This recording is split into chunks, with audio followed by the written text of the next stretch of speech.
We are live, allegedly. If you guys have any problems hearing me, let me know. We are live, allegedly. And that's my echo, which I will shut off. That's done. We're live. I could see it. Hey, guys. Thanks for being here. It's been an interesting couple of days with the apparent bad news out of Washington, which is not a done deal yet. And we're going to talk about that. We'll talk about my experience and the experience of my guest at the Seoul conference. And we have another guest coming up at 6:30 who was I also met at Seoul. So I'm going to bring in Anil right now. Anil, how are you? Oh, how are you? I'm good. I'm better than yesterday when we found out that we're close to the end on Schumer and rounds, and it's not looking good right now, but you never know. It's not over completely. It has not been ruled out completely. And basically, for people who don't know you, because you are new, I had never met you before, Seoul, just who are you and what do you do? Well, I am an investor in AI and the bioeconomy. And I've just been following this very closely with a number of people who are getting closer and closer to the centers of it all. And I was lucky enough to get into the Seoul Foundation Symposium based on my interest and some of my scientific background. I was at Harvard Systems Biology and in the genomics space. I was at a company called Millennium Pharmaceuticals some time ago that was the third biggest genome sequencing operation in the world during the Human Genome Project. So I've been thinking about some things that are relevant to the space, and I'm very, very interested. When did you first have an interest in UFOs? It was about 3 years ago, 3.5 years ago only. And it was really, I saw the 2017 article and I looked away. I thought that's curious and I looked away. But what really got me in was just a friend who I trusted telling me about a friend who was part of the Hudson Valley sightings. And, just the confidence in firsthand witnesses and just hearing that story created so much cognitive dissonance for me. I went right down the rabbit hole. I went completely crazy. I went right down the rabbit hole and I started meeting people and learned all about it. And for me, even though I have all this scientific background and, when I talked to Peter at Seoul, my take was, well, I'm interested in the DNA, which is apparently a sensitive issue. But as I think about it, it was actually eyewitnesses that really drew me in. Just this idea, like I started looking at all of these people and looking at their testimony, and I thought, it's just completely not right to ignore them. And that's really what drew me in. Like it was that emotional piece of seeing these people who were being ignored and looked at like they were crazy. And it reminded me of things that have happened in the medical field. So I've been in digital health as well. And one story I always remember is, my partner was involved with the chronic fatigue community, and they were told that they were crazy. And now we call that long COVID. And in fact, that also happened with multiple sclerosis patients. They were told that they were diagnosed literally as hysterics. Most of them were women. And it's something that we do over and over again as human beings. And when I started seeing these stories, I thought, I'm not going to think like that. I'm going to listen to people. And, when you take a look at many of these experiencers, they're very high functioning people. I've recently come across so many of them, and they're all remarkable, actually, people of very, very high achievement, building companies, starting movements, and they're the ones who are getting downloads and having experiences. And I think that, that's a reason, that's an overlay over this whole thing that I don't think that we should lose focus of. In some ways, I was so drawn in by the nuts and bolts of everything. And as I proceed further and further into it, it's that human aspect, I think, that has really, sucked me in, and what I feel like I'm about now. You're definitely unique as far as people I have met. I mean, you're new to this and you immediately see the issues that are going on. And I was the opposite. I was consciousness. I started reading about abductions, and then I read everything. I went down the rabbit hole right away. I read everything I could. I believed everything I read. I had no filter. And then I made my way into the middle, into nuts and bolts. I worked with somebody who was a skeptic, and they really pushed me hard, and it helped me to realize a lot of what I was talking about was nonsense. There was no evidence to back it up. Went into the middle, and then now more back down towards consciousness and nuts and bolts. And I have a question. You said that DNA is a sensitive subject. Is that something you learned at the conference, or something you've seen online? I'll say I learned it at the conference. I learned it through the conference. Okay. I was surprised by that. I would have thought, in my simplicity as a scientist who thinks DNA is public information, that should just be part of the public domain conversation. But there are, if you think about it, especially after the Soul Foundation conference, I got a new appreciation for just how serious everything is. Like, so many of us are drawn into this because of curiosity. And there were so many talks, I'm thinking about Jarius Grove's talk and Carl Nell's talk. There are so many serious implications for telling people about this. And the notion of ontological shock has, people have been talking about it for a while, and I've shrugged it off because I thought, I'm not going to be shocked by it. Come on, everybody's ready for this. And there are many people who are ready for it, but perhaps there are people who aren't. And what they do with the financial system, with their assets, how they react is anybody's guess. And the idea that maybe something has happened to the DNA of some of us could make people scared. So I've started to think about this more carefully. No, I agree. And people do get upset when I talk about that. They talked about societal disruption. It came up in a few talks. And if you look at what Hal Puthoff said, I think it was a couple of decades ago, he came to Washington, D.C. And it was a group of folks from all parts of the government and businesses, and they got into groups. And a lot of them he was positive. His group was pro-disclosure beforehand. Then they had their talks, their discussions. And by the end, he said almost every group was against disclosure because there were too many things that they couldn't control. The stock market, the way people were going to react. It was a long list of things. And you see that in the Schumer rounds legislation, which Carl Nell is an expert. It looks like he and others wrote it. And they have an economist in there. They have a sociologist. So it's still an issue. And I don't know how people will react. The people in my life, family and friends, most of them, 99% of them, do not want to discuss it. I'm like, hey, we're talking about craft and bodies now, and it's Schumer's legislation along with other people from both sides of the aisle. Are you interested? And the interest level, while in 2017 there was interest, but now that we're talking about bodies and craft, the interest level is zero. I mean, zero. It's really weird. And I told the story.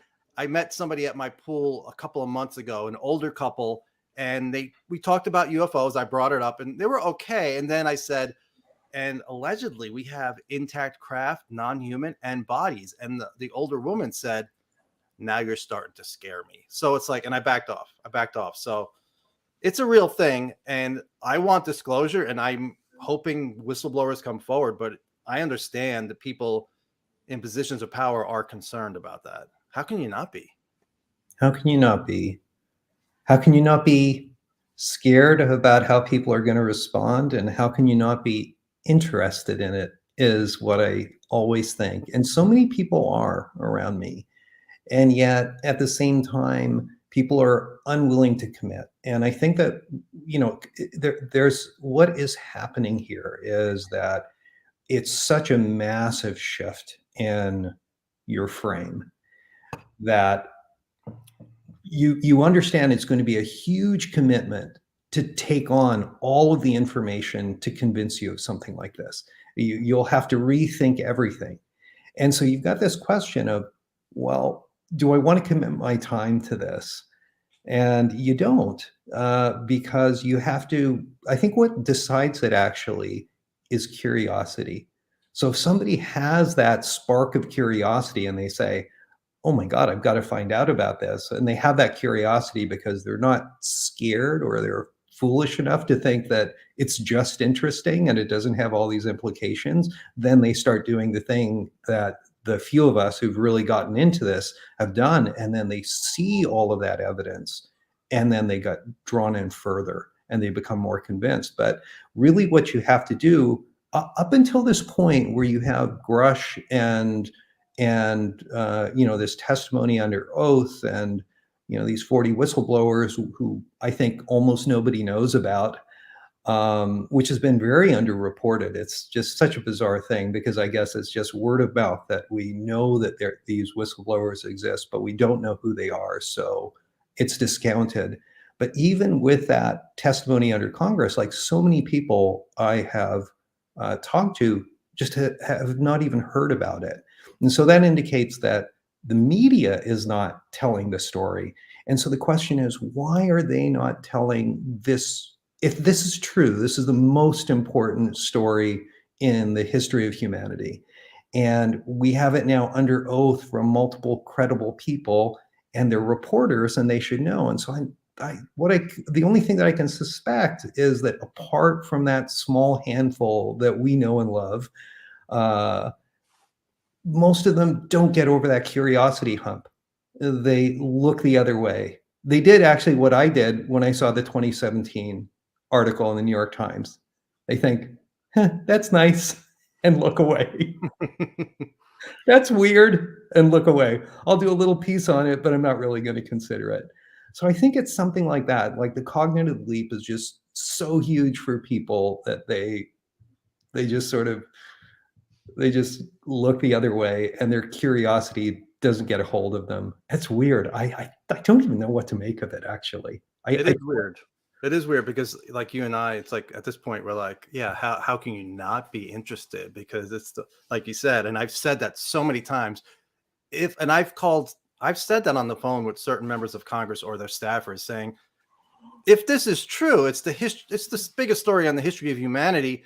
And your representative, your boss can cement his or her legacy by bringing out this information. But I'm thinking on the other end, when they're listening, they're like, oh my God, another crazy. I mean, obviously the staffers have been so important. And one of the things at Seoul was Charles McAuliffe, who was the first intelligence community inspector general. He's like, they're professionals. They're doing their job and they're taking this seriously. And it's another thing he said. One of the things we can jump into some of the Seoul talk before we have 15 minutes before Kevin comes on, then we can really dive into Schumer rounds. Chuck McAuliffe said, there's a balance here. There's national security and there's disclosure, and we got to do something right somewhere in the middle. You're not going to wake up and disclosure. Everything's going to be disclosed. He said we wouldn't have a country if that happened. Me personally, of course, I want to know everything. I want to know good or bad.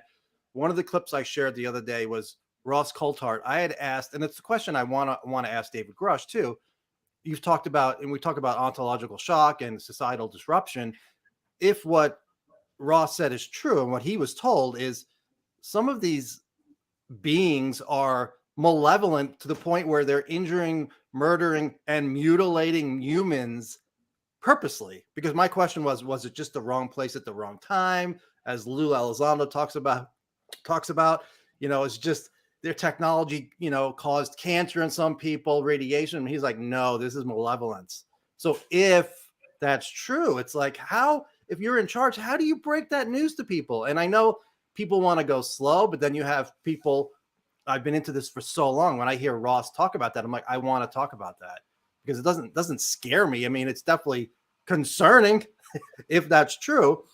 But McAuliffe was an hour. He was the one of the few people that had an hour. He's been at this for so long, and he's like the legislation, the legislation that Carl Nell helped write. He's like, it's really fascinating that we've gotten this far. All of these people who are involved are like, this legislation is very well thought out. There are people on Twitter who are like, very well written. very well written. I went through it after Carl Nell's talk. I know I didn't look at it before, but I went through it, and he's absolutely right. The definitions are so carefully crafted to allow no wiggle room on the interpretation, as we've seen constantly from the DoD. You know, it's there was always the shaded language where it seemed like they were dancing around definitions, and this just nails down exactly what we mean by UAP. It nails down what we mean by technology of unknown origin and prosaic explanation, and leaves no room for doubt. Though I did notice one little loophole, and I'm not sure if I'm right about this, but it seemed like, and maybe the point is moot, though that's not what I have heard on the back channel. I've heard people say that the fight is still on, and I'll read some quotes. I spoke with I think it's Nick Gold from UAP Disclose UAP, I think is his organization.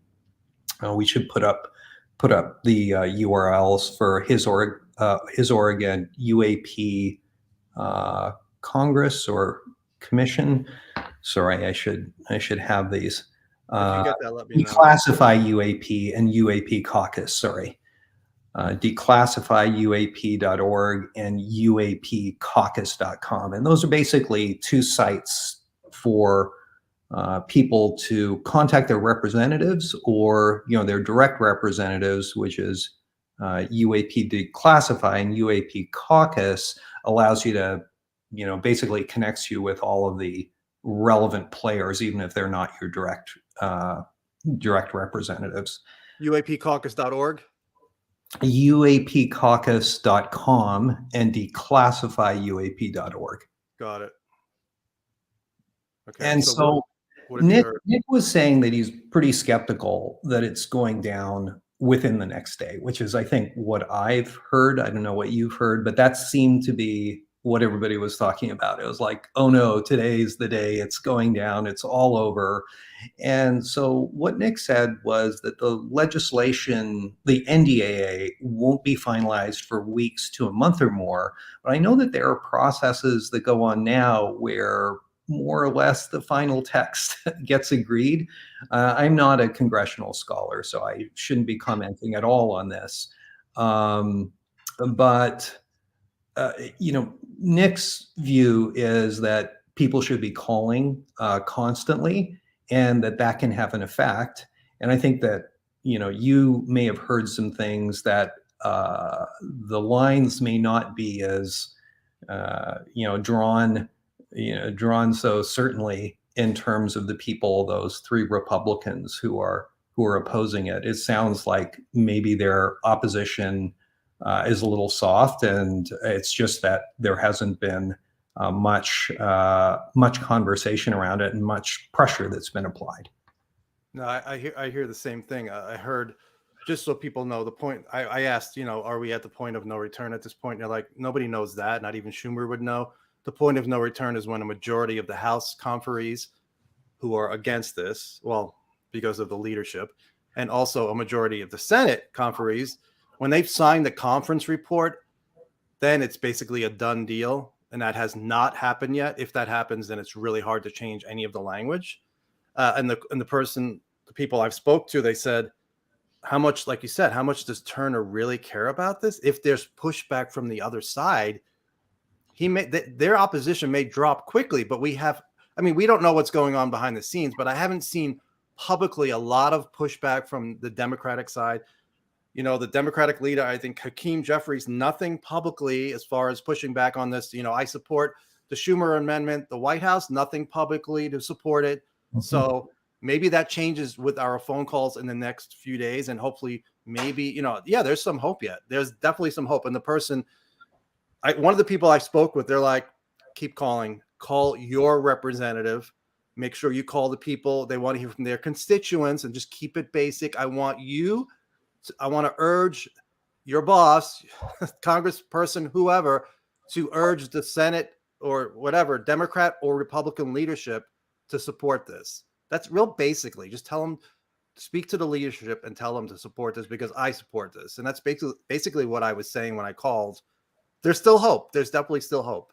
So here's another. So I want to be clear on who is it who is opposing as well, because I was, listening to some of the podcasts and people are saying there are these 3 Republicans and it's not always entirely clear. So maybe we can clear that up too. So it started out with, it was Mike Turner and Mike Rogers, apparently. I don't think they've commented. I mean, Turner has been public saying, he didn't believe David Grush. But from what we've heard reporting, it was Mike Turner out of Ohio, which is a connection to Wright-Patterson Air Force Base, Mike Rogers out of Alabama, and then Rogue UAP Task Force reported that they added Mike Johnson, the new Speaker of the House from Louisiana, and Republican leader Mitch McConnell of Kentucky. So those 4 are apparently opposing it.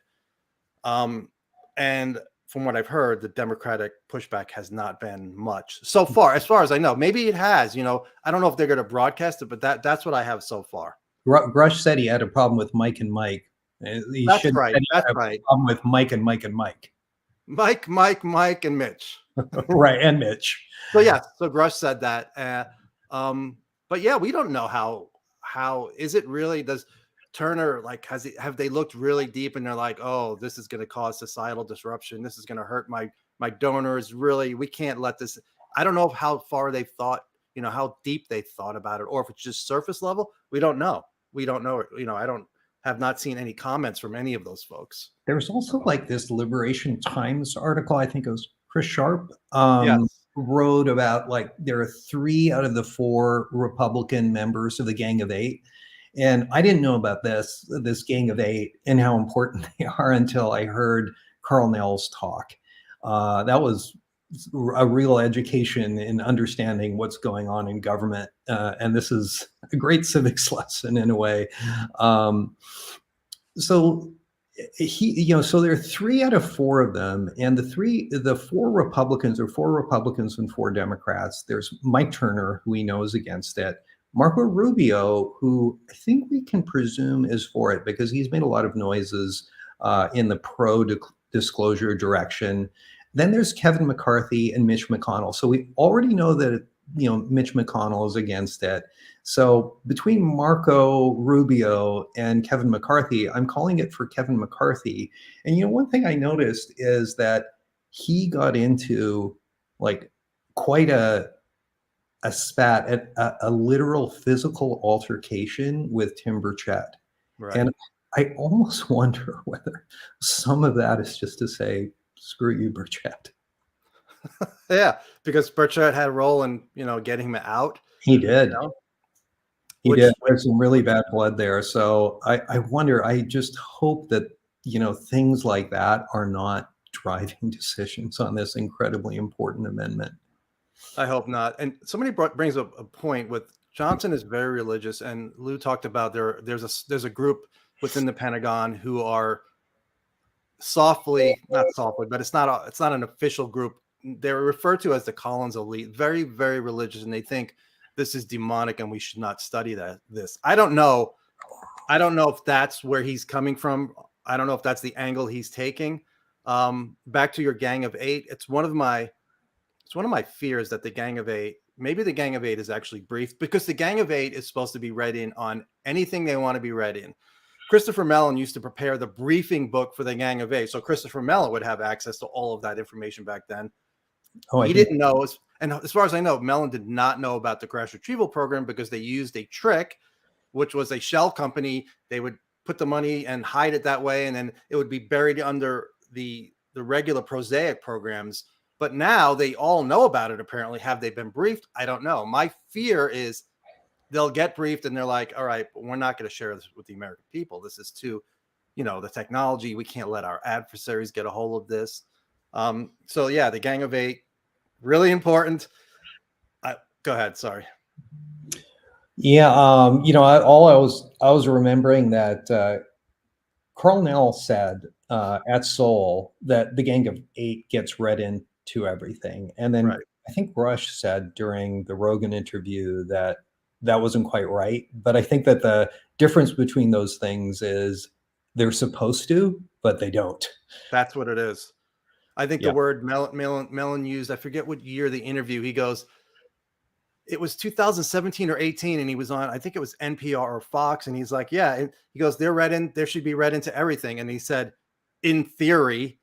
So yeah, he left open the door that there are programs out there. I'm not sure if he was, if Mellon had been briefed at that point about these programs, but we still don't know. And I make sure I tell people, I don't know if I want to use the word believe, but I highly suspect there are programs with non-human craft and bodies, unless it's such a huge psyop to cover. Somebody today said there's no alien craft or bodies, Joe. It's just a cover for human advanced black technology. Maybe, but I mean, these guys are going under oath. At least 40 under oath, and then there's all this other context, which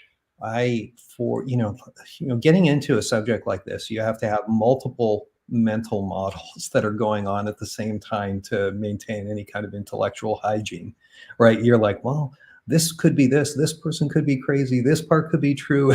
You're just dancing back and forth because of this very unhealthy information environment that's because of the security overlay over all of this. And I think, now I look back, given what's been said under oath by people who have everything to lose, and I'm reinterpreting the things that we've heard before, like Haim Eshed, who is head of Israeli space intelligence, made this crazy statement that we're in collaboration with, I think it was 12 or 23 races. Right. And there was a very similar statement from another high statesman from Canada, Paul Hellyer, who's on the Privy Council of Canada. It's the highest council of the land. And he said something very, very similar. I think Haim Eshed said it to Jerusalem Times or something like that. And Paul Hellyer, I believe, stated it at one of Greer's disclosure conferences. I might be wrong about that, but I know that he read out a statement from them. And, I just wrote those things off as people get old and crazy. And I feel bad about that now, because you look at those things and say, well, why would such senior statesmen say these things? And we've heard those same things now again from reporters who've gone and vetted a number of sources, like Mike Schellenberger. Grush says it too. And Grush says it too, that there's contact and there's interaction, and that's a sensitive thing. And so, I think that what we have to do is, given that there are people who are saying it now and people have said it for quite some time, we have to go down that weird ontological rabbit hole and then consider that model where all of those things are true. Or you've got this very weird conspiracy theory or a very weird game of telephone. But then the second piece of information is that those witnesses are very senior, trustworthy. Some of them have been cleared by the Senate, and then some of them, and their rank of colonel and admiral on up. And they have, some of them, and we don't know who, have averred to firsthand knowledge of this. So with all of that, I started going back and looking at those statements and not having multiple mental models, but saying, okay, well, okay, that's then true. And then Operator, I'm going to bring Kevin in here. You can keep talking. looking. Hi, Kevin. I You can finish your thought, Anil. Go ahead. Go ahead.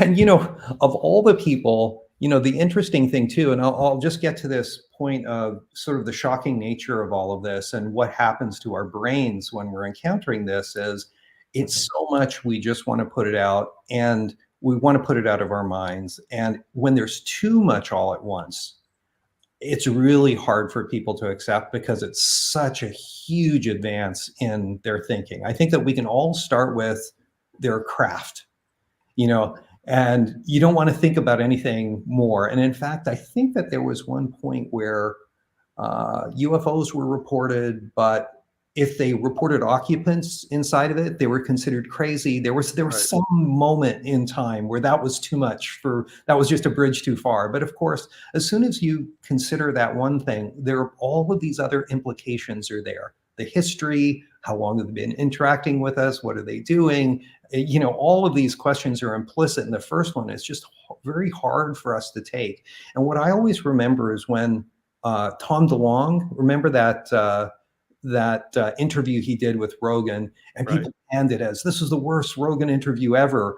And now, in retrospect, Tom DeLonge was dropping all of these truth bombs on us, and we just couldn't handle it because there wasn't enough of an on-ramp for people to understand the epistemology actually of it. And I think that that's another really, really important thing as we move forward is there's so much information, it's so unbelievable, and it's hard for people to take in all at once that it needs to be introduced slowly, and the evidence for it needs to also be, you know, sort of introduced to people slowly. And I think that that's also part of what disclosure needs to be about. So anyway, thanks for that, Kevin. Thank you for being here. Thank you for having me, Joe. And you know, I've watched you on Twitter, now X, for quite a long time. Your audio is really low. Make it a little closer to the mic here. That helps a lot if you get closer. Yeah, does that work better? Yes. All right. So well, first of all, Joe, thank you for inviting me because we don't really know each other, but we met at Seoul Symposium, and it was a privilege to meet you because I've paid attention to your tweeting and transcriptions for a long time, and you do a great job. Thank you, and tell people who you are and what you do. My name is Kevin Wright. I have founded Soul Advocacy, which is a sort of a first of its kind consulting firm that works in the edge sciences, which includes UAP, consciousness studies, remote viewing, etc., and helping people sort of communicate some of these very complex issues to the public and to the media, because even the media is not very well versed in these issues. So we work with them to help them understand so that they can also communicate to the public. And then given my background in politics for the last 25-ish years, I'm using some of that expertise now to help this community, further the cause of transparency and disclosure, and force Congress to, come to some sort of resolution here and how they're going to break the news to the public about, what the government has been lying about for 80 plus years. What is the word on the street about Schumer rounds? Do we have any hope still? I think so. Yeah. I mean, I think maybe a 50-50 proposition. I think there's a lot of people working behind the scenes, and then we obviously have a lot of people working, sort of the UFO, UAP, social media sphere, who are, putting out great websites and call sheets and email campaigns and how to contact the congressmen and their representatives, and helping it to advocate for, to keep this UAPDA intact and in the NDAA and, move forward with it.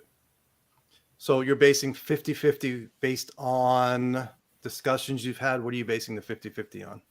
Well, both discussions that I've had, and then obviously, other insiders like Chris Mellon, who has been a little more pessimistic lately, right? So there's a lot of people that, get inside information, and some of it's very legitimate. Some of it's, more hearsay. So it's hard to divine exactly what is going on, but I would say that the die is not yet cast.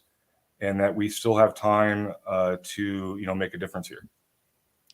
What's your take? I saw some of the quotes in the debriefed article today. What is your take on the Schumer rounds legislation / amendment? Well, I mean, I think it's must-pass legislation as a step forward in this process for the American public to, learn sort of the truth about what the government has been investigating and learned over the course of the past 80 years. It's also a way for the government to come forward and sort of divest itself of this burden that it's created for itself, and this sort of catch-22 of, Arrow and the NASA study is really sort of disinformation campaigns to some extent, because there are forces inside the government that already know these answers.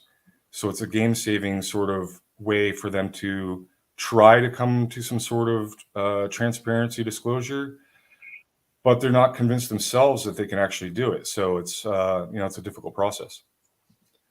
And Anil, always feel free to jump in with any questions.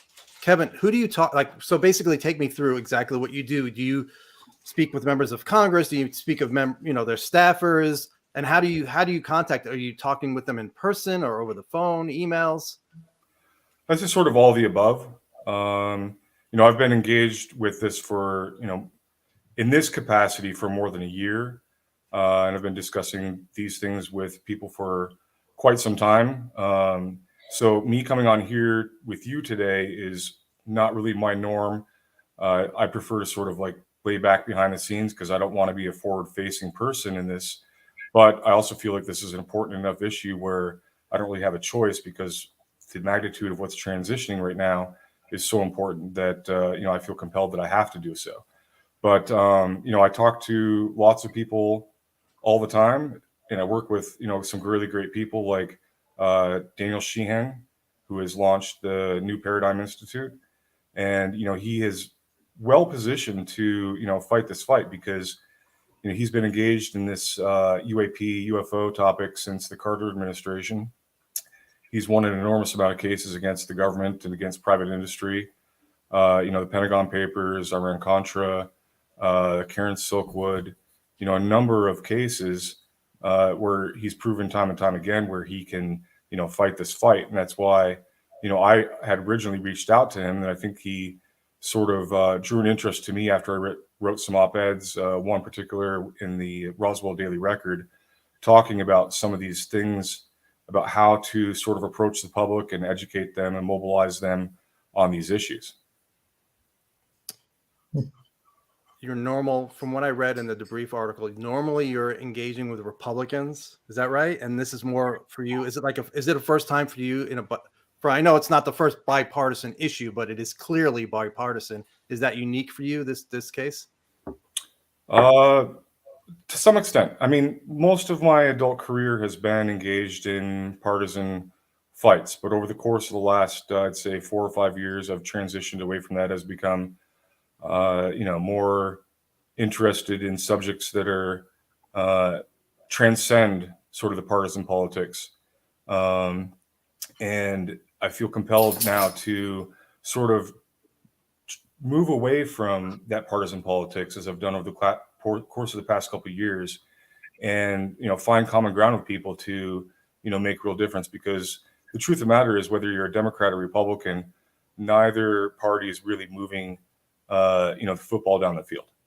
We're not really accomplishing much. We're too divided. We're pushing legislation that is extreme in one way or another, and there's nobody that's uniting the country behind anything. And this is one of those issues where it transcends politics. And it's not just because of UAP or possible NHI or something else. It's because transparency and honesty with a republic, or with a republic democratic form of government, is something that resonates with people regardless of party lines.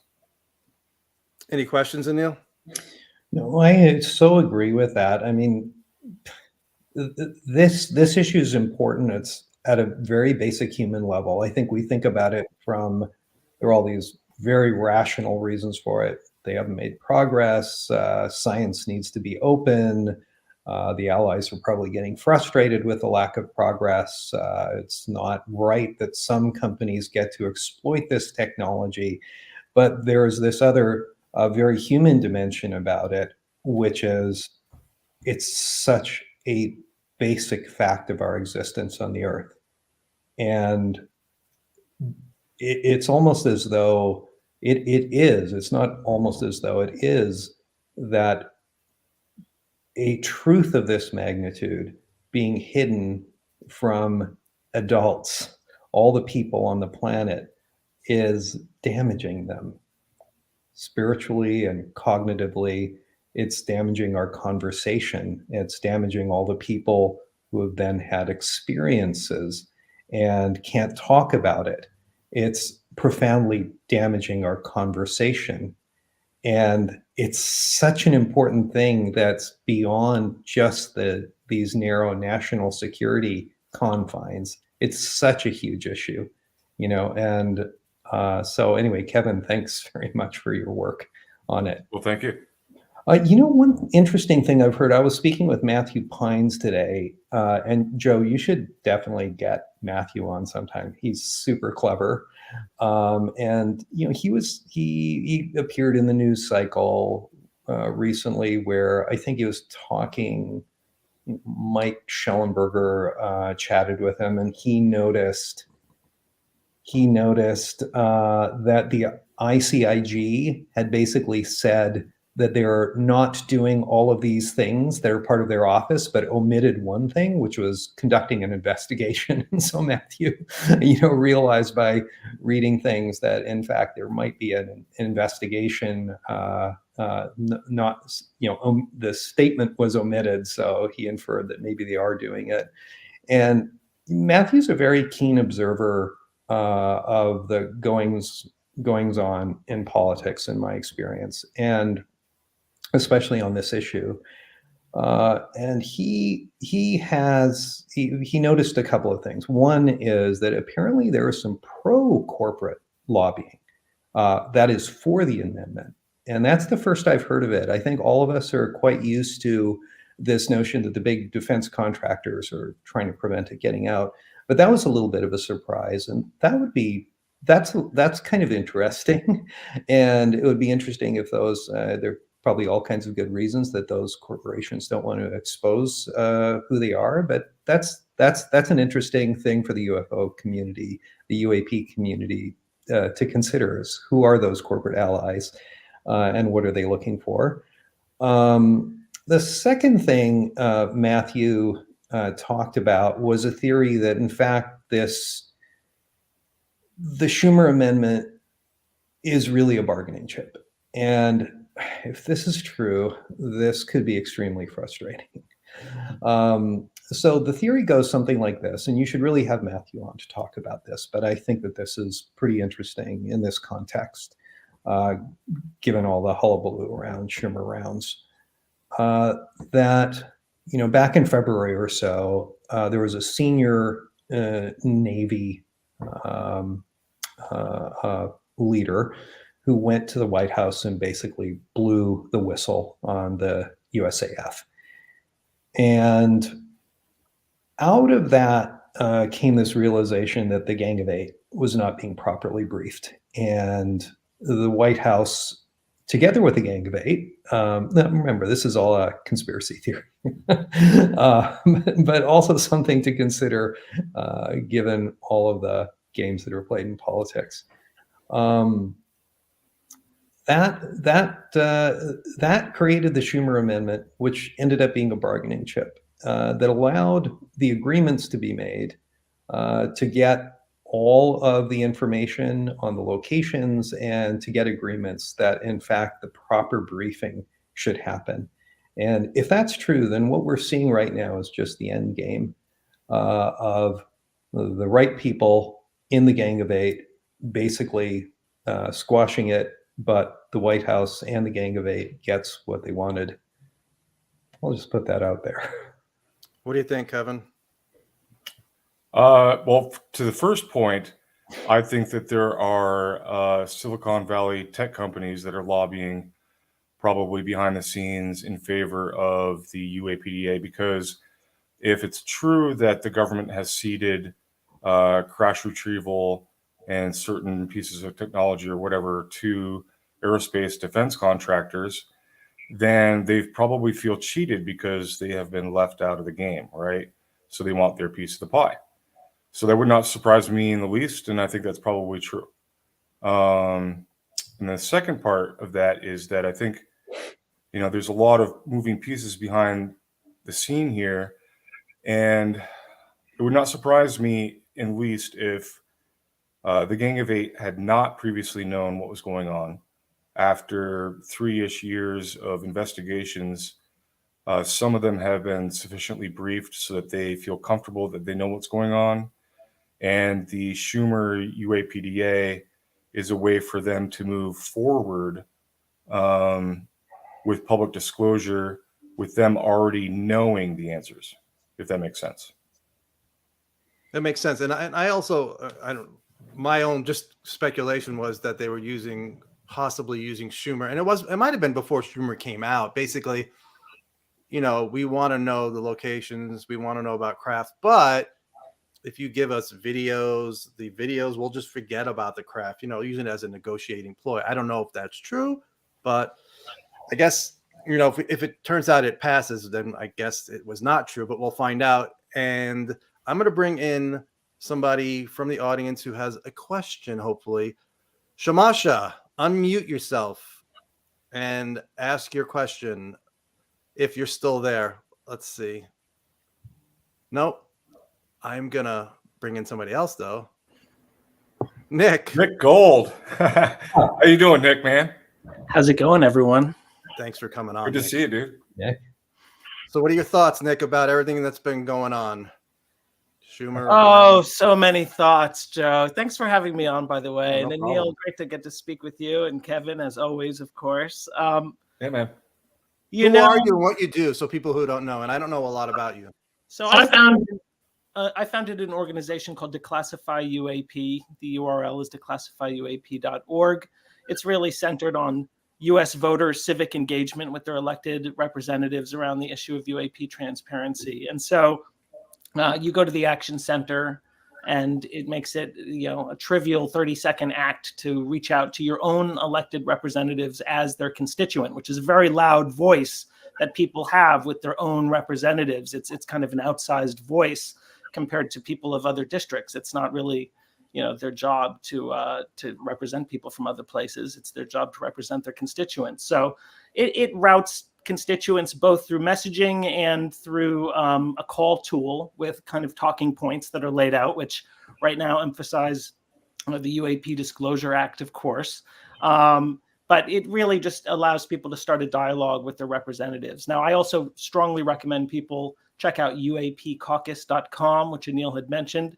And their call tool is focused on a broader net, as Anil had said, of congressional reps, outside of your district potentially. But these guys who are either, the House Speaker or the heads of the Armed Services and Intel committees, the Mikes and Mikes, as well as some other key, congressional folks.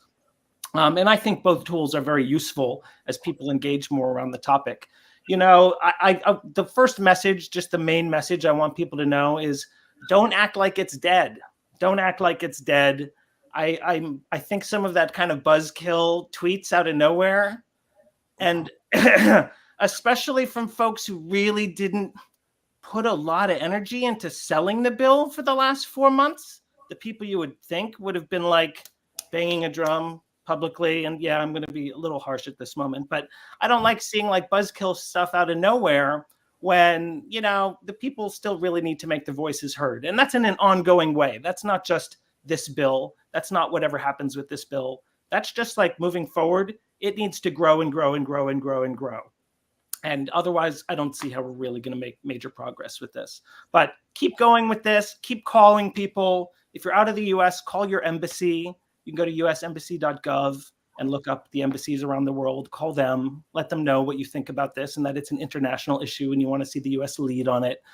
Because this needs to be a growing movement, or there's no way that something that, looks like it could at least possibly be somewhat transformative.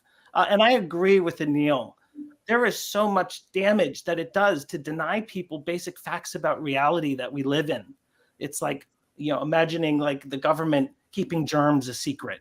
even because they're all over us. They're invisible. They affect us. They affect our health. They affect, our moods, even our microbiome living inside of us. And it would be like weird and laughable to imagine the government like keeping something like that a secret. So even if there's like other stuff that might affect us in various ways, I don't see how it's a reasonable situation to kind of be in the calling it its demons phase, which is sort of where we're at with this. I had breakfast actually with Whitley Strieber of all people this morning. That's how life is after the Soul Foundation conference. And he's an extremely lovely person. And, I've been, I met Whitley briefly. I had drinks with him actually at the Soul conference. And I've been telling people, 10,000 people wrote him letters after he wrote Communion. And I got the real number from him, and it was almost 500,000.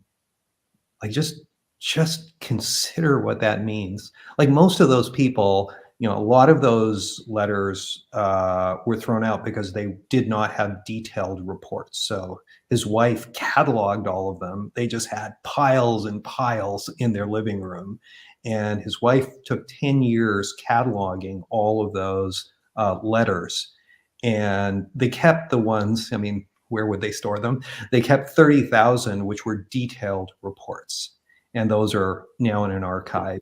But the rest of them went out, and what they said was something along the lines of "Me too. I had that happen to me too," and that is just such a gobsmacking number to me that there are that many people out there in the world, most of them from the English-speaking world, most of them from the United States, and just consider how many people bought the book, how many people then choose to actually write a letter. It's just mind-numbing to think about the potential human implications of this as well.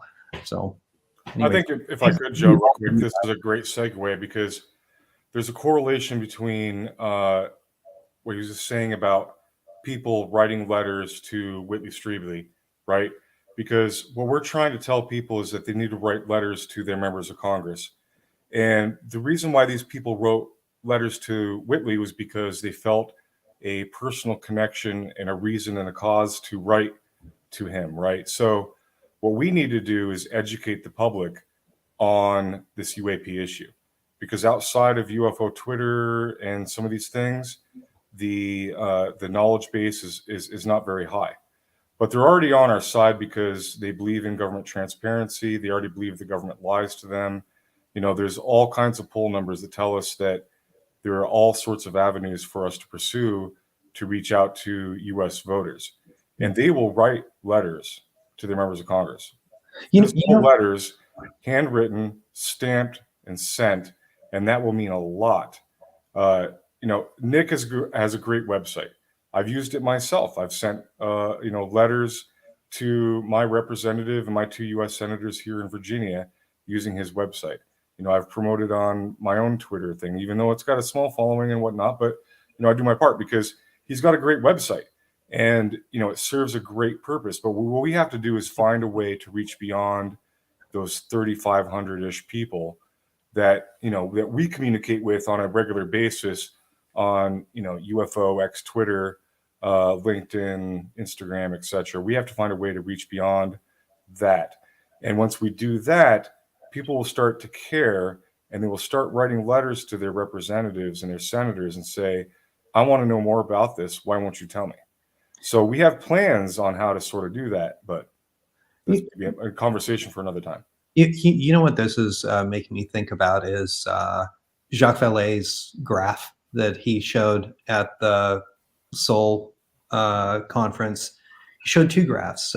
One was the x-axis was strangeness. So he had a strangeness index from 1 to 7, I believe.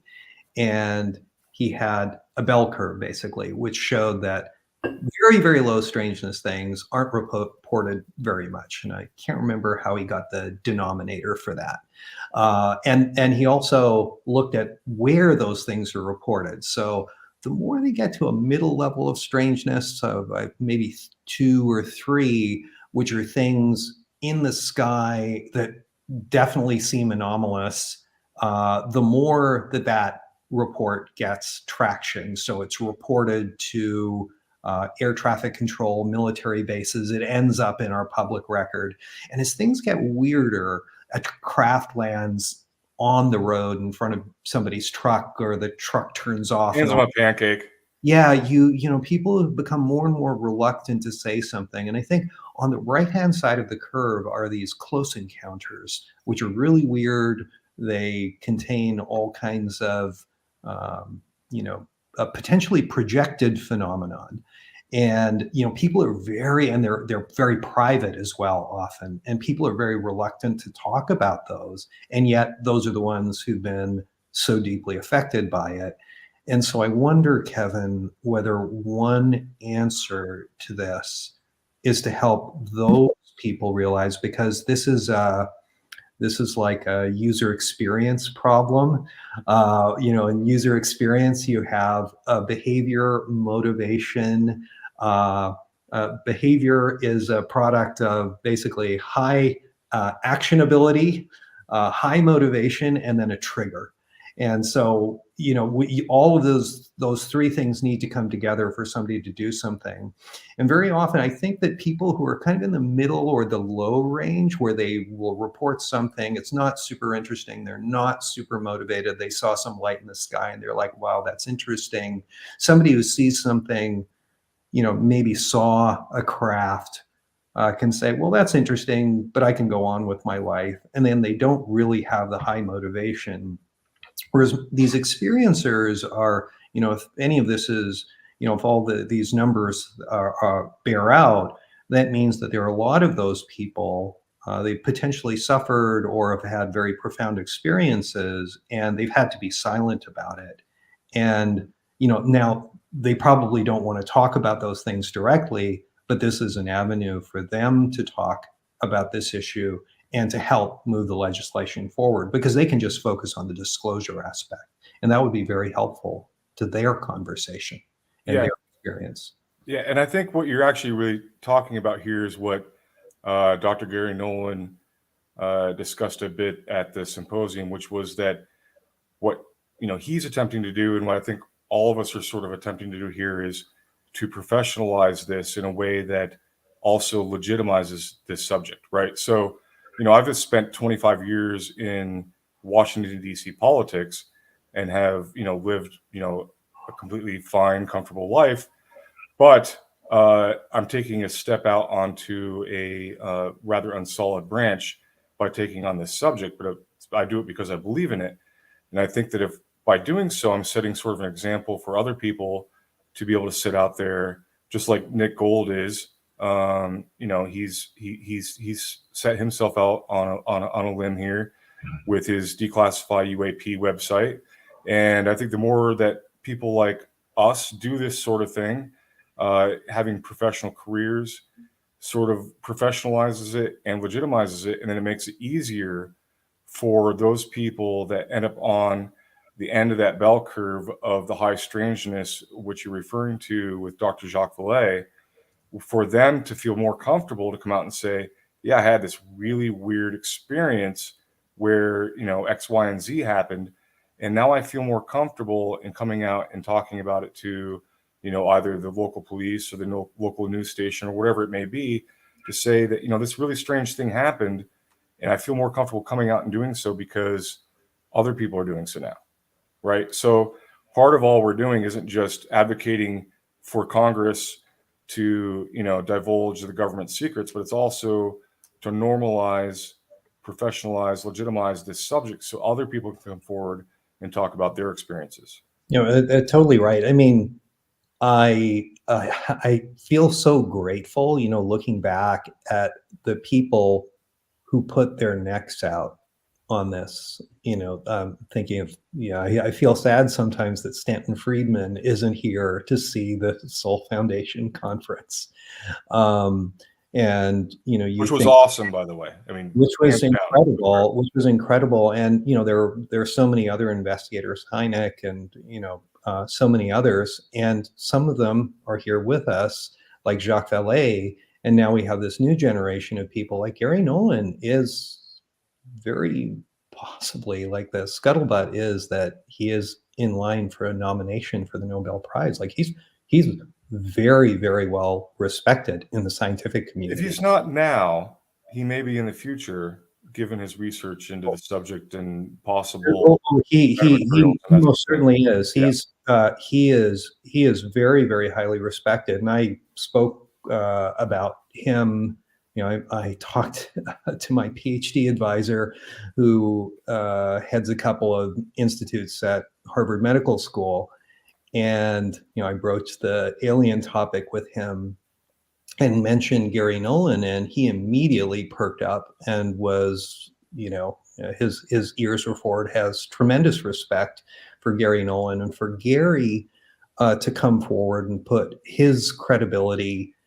He's just kind of fearless. I don't even know if he thinks of himself as putting his credibility on the line. He just thinks he's fearless, and he goes and does it. And we owe him and Peter and all of these folks, and Jacques Vallée, who is a well-known VC, and he was also an innovator on the internet. I mean, Jacques Vallée wrote one of his seminal essays on the letterhead from Sequoia Venture Partners. No people know that, but like, he was just doing it. And all of these people made it so much safer for us, to come out and talk to. And I just feel eternally grateful to them. It's really an intergenerational thing. And, I think people need to also understand that in the context of advocacy as well.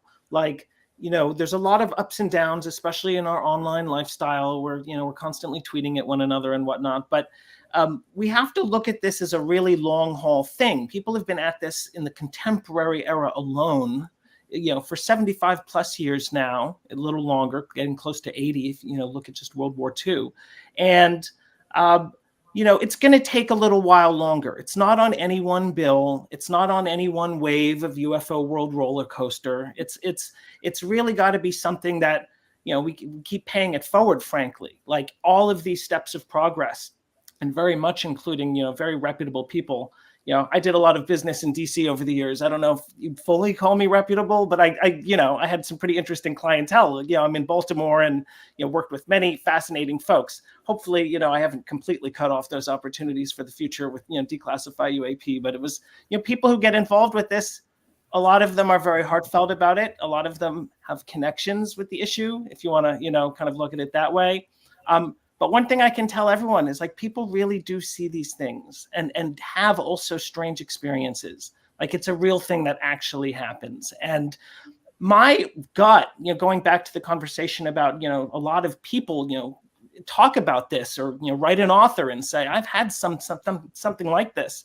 My personal guesstimate is, like, everyone might know someone who has seen something or experienced something like pretty interesting and not readily explainable, and a visceral type of experience, not some out of the blue hallucinatory kind of, from nowhere thing, like something just very odd happening in their life that maybe happens once or twice or maybe repetitively in some people's cases.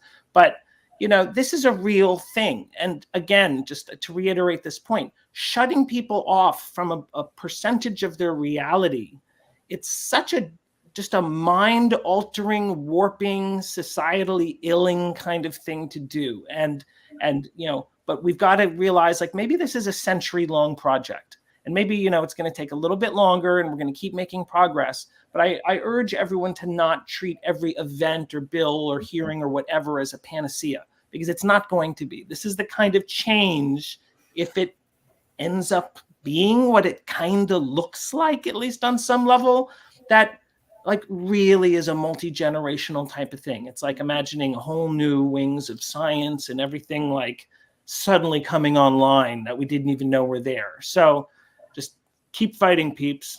It's a good point. I mean, to go sort of back to Neil and then transitioning to what Nick is saying here is that, the professionalization and the legitimization of this So Nick and I both know each other because we both do work with the Scientific Coalition for UAP Studies. And, part of what we're doing is trying to make sure that academics and other people understand that there's a legitimacy to, the study of UAP, and, also putting together our own studies and putting them out there in peer-reviewed papers and whatnot.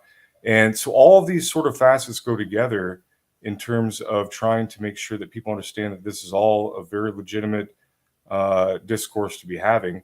And it goes back to, once again, Dr. Gary Nolan and a Soul Symposium talking about these very things about, that this is going to be what academics and scientists are going to be discussing at some point in the future. And it's going to dominate the discussion about physics and quantum mechanics and all kinds of sorts of things. So, I mean, this is kind of what Diana Pasulka was saying. I was having trouble grokking what she meant by we're not following the Promethean model anymore. She said that during the conference. Did you guys catch that?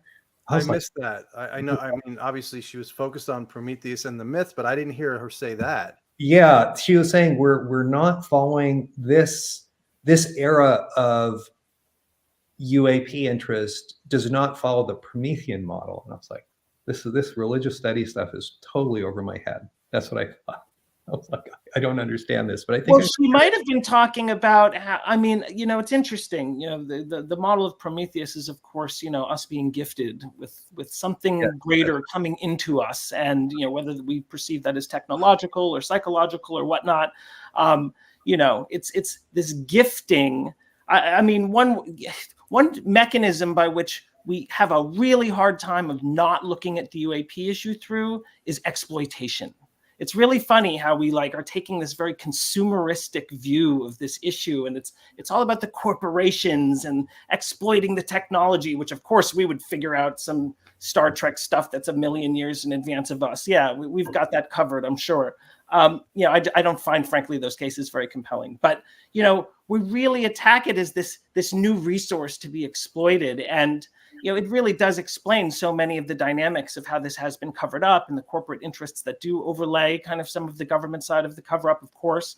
But it's just fascinating. Just, we're always prone to look at things through the lenses of our time. And we're such a consumerist culture now. I just find it interesting that dominates so much of the UAP conversation. Oh, these corporations have some world-changing tech ready to go, and they're holding it out on us. And frankly, I don't find some of these kind of notions really all that believable. I mean, you hear the murmurings that the exploitation programs, frankly, don't really make much progress. Lukatsky is saying things like, they figured out how to get it open, right? like those are probably more realistic milestones for where these exploitation programs are at, I would imagine. So, Well, we don't know what we don't know. So, I mean, it's fascinating that we can sit and hypothesize and discuss all of the various scenarios and whatever else, but we don't know what we don't know. So have they made any progress? It's hard to tell. Maybe they have, maybe they haven't. Well, but I don't think that's the ultimate point here. I think what's the ultimate point is that they know things and they're keeping it from us, and the question is why. And then it's about making the government accountable to us. Our forefathers risked life and limb to build this country, for better or worse, so that we would have a government that had checks and balances. And the best checks and balance is the voters themselves, to elect their officials, and then through public law, appoint authorities and govern the things that we do. But we never gave them the authority to lie to us, and we never gave them the authority to hide the truth from us. And this really boils back down to is, issues ranging from all the way back to the 1960s and 70s of, lies about Vietnam, lies about syphilis experiments, lies about MK Ultra, and this isn't just things that happened a few decades ago. This is going on now. We have extrajudicial killings that are cover up that happened in Iraq. We have secret prisons and secret torture programs and all kinds of things. This isn't the government that that we grew up on, that we were led to believe in. This is a government that we're trying to save from itself. And what we're going to do is advocate for honesty and truth and transparency and a return to constitutional principles. I mean, the irony is that the permanent select committee was set up for exactly that purpose out of the Church Commission and the Pike Commission, right? Precisely, and it worked to an extent, right? I mean, they did enact, some regulation and some laws to oversight of the intelligence committees, or the intelligence community and the military industrial complex and whatnot. But bad actors always find a way around. So we have to keep advocating for the truth and transparency and an honest government that works for us. Because otherwise, then what are we working for? Why do we go to an election come November 2024 if these people aren't doing our bidding? I totally agree. So if I can just return back to the Promethean model and my weird jag on that just for a minute. Sorry, I went off on we will get to your questions. A couple of people waiting. We will get there. Go ahead, Anil. I did figure it out. And I think that what Diana was saying is that, up until now, we have always been only looking to the government to hand us down an answer. So that's the myth of Prometheus, is that we are gifted something from above. And what we see in this era is actually different movements happening from the grassroots, from the bottom up. And that is, for example, the Soul Foundation is exactly that. And a lot of the research that was presented, Galileo Project, things that Gary's working on, things that David Knuth is working on, all of these things, as well as what the private sector is working on, are creating a forcing structure where I think what Diana called is the emergent tradition, where all of these things are going to come together and just create this ineluctable force, which is, I think, probably very similar to Thomas Kuhn's structure of scientific revolutions, where so many different countervailing thoughts that are really best explained in a different framework are coming at us from so many different directions, and it will be impossible for these kinds of games to be played where this stuff is hidden away. The question will become moot. And I think that that's the other side of it, is the continuing action on these things that don't involve the government as well, and socializing them, and that will create pressure as well. Well, I think you might have answered your own question then, Anil, about Pasulka's lecture and Prometheus and how we've sort of subverted that is because we have an interfering actor, and that is our government, which we elect. Yeah. I'm going to bring in a question. Hopefully we can hear this person. Di, do you have a question? Make sure you unmute yourself, Di. If you have a question, Di. 3, 2, 1. So far, none of these have worked. Guest 037, do you have a question for us? And 3, 2, 1. I'm going to read a question. Oh, hello. Sorry. There you go. Di is there. Go ahead, Di. What's your question?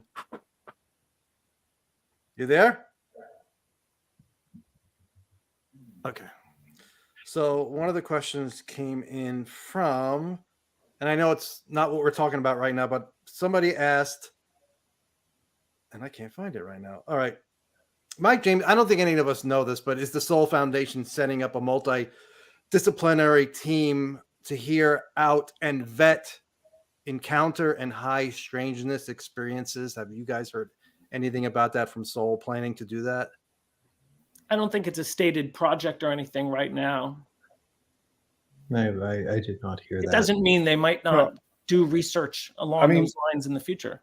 At the symposium, Gary, I think, or Dr. Nolan, to be respectful, laid out that, his vision was that Soul was a sort of a sun that everything sort of revolves around. And what he would like to see happen is that, there's a confederacy of partners that work together, even in a loose-knit capacity, that sort of works to advance the scientific knowledge and academic study and advocacy of this issue, but I'm not aware of that question or the answer to that question in particular.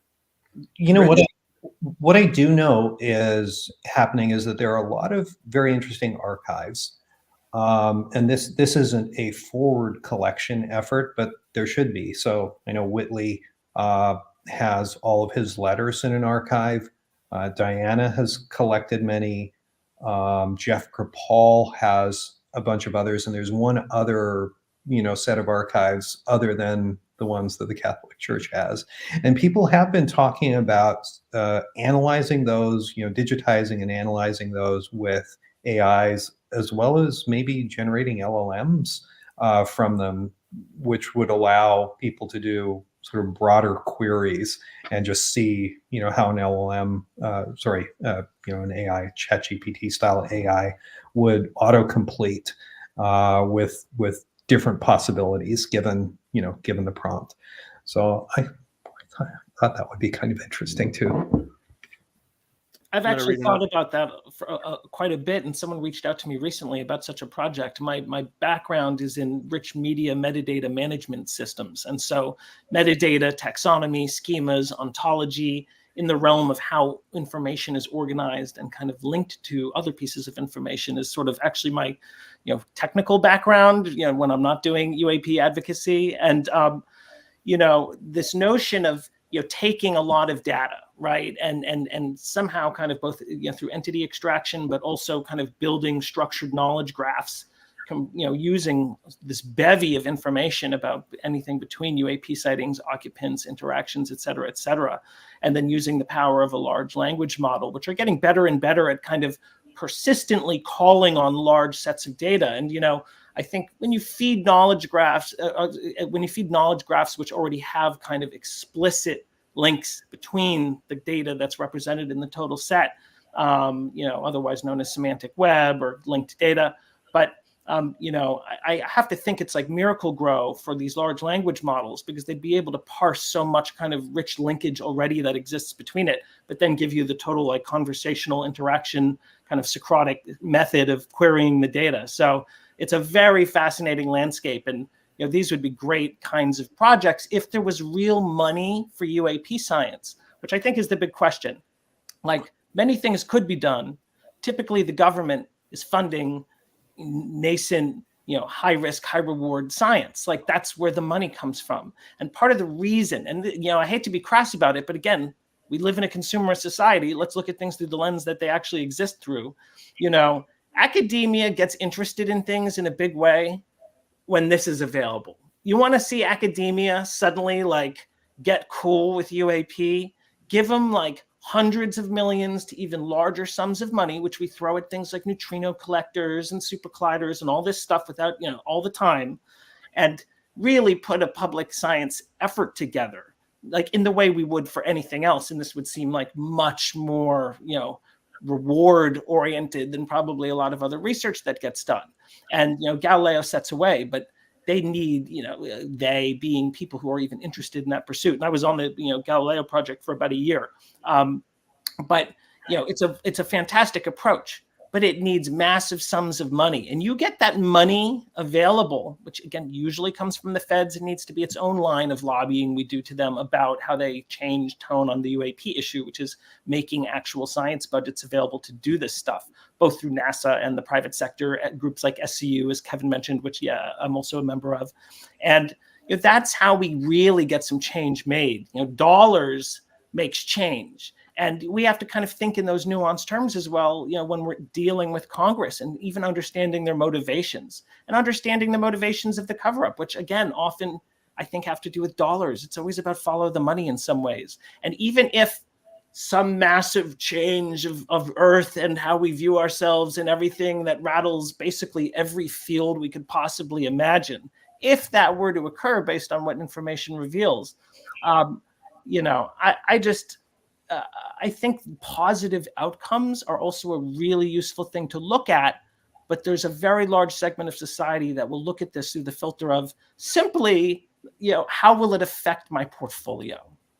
And I think, people don't know necessarily like how their portfolio would respond to something like this. And I think we have to be very realistic that that's also a primary motivator of how this issue gets kind of dealt with or not dealt with.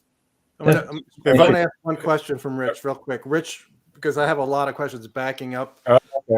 Rich, and you could answer this first, Nick. Why do you think there is a cover up? Why do you think they're hiding information? And for me, I think there's multiple reasons, but go ahead. Oh, well, I mean, we can attack that from so many points of view. One thing I really want to emphasize to people, I know a lot of people who study this closely, like you, Joe, would instantly understand this, Kevin as well. But we have to understand that there's really sort of two layers, it seems, of governmental interaction around the UAP issue, information around the UAP issue.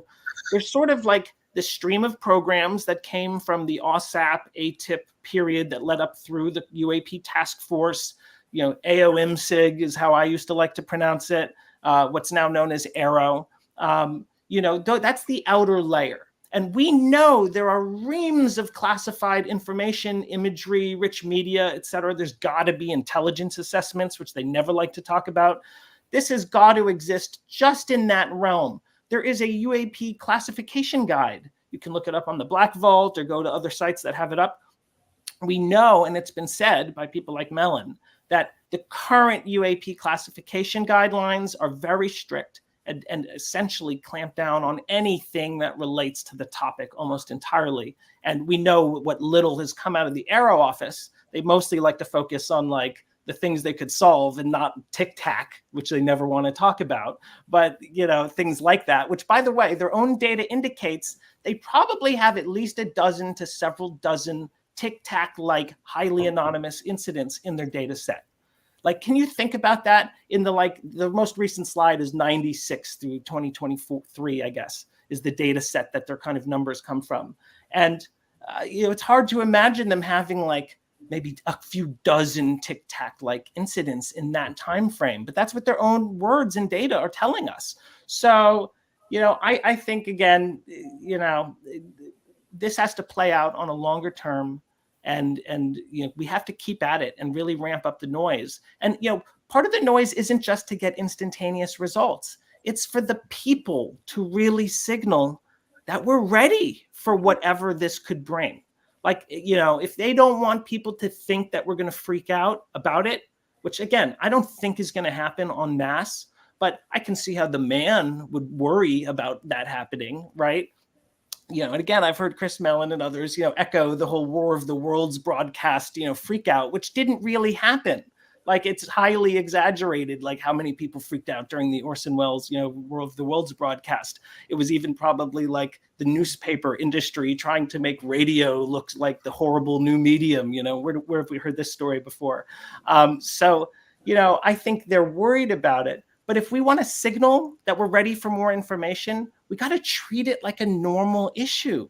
We got to get out of get out of UFO world. I know we can stay in there like sometimes, but we have to treat this like a grown-up issue that we focus on the grounded side of it.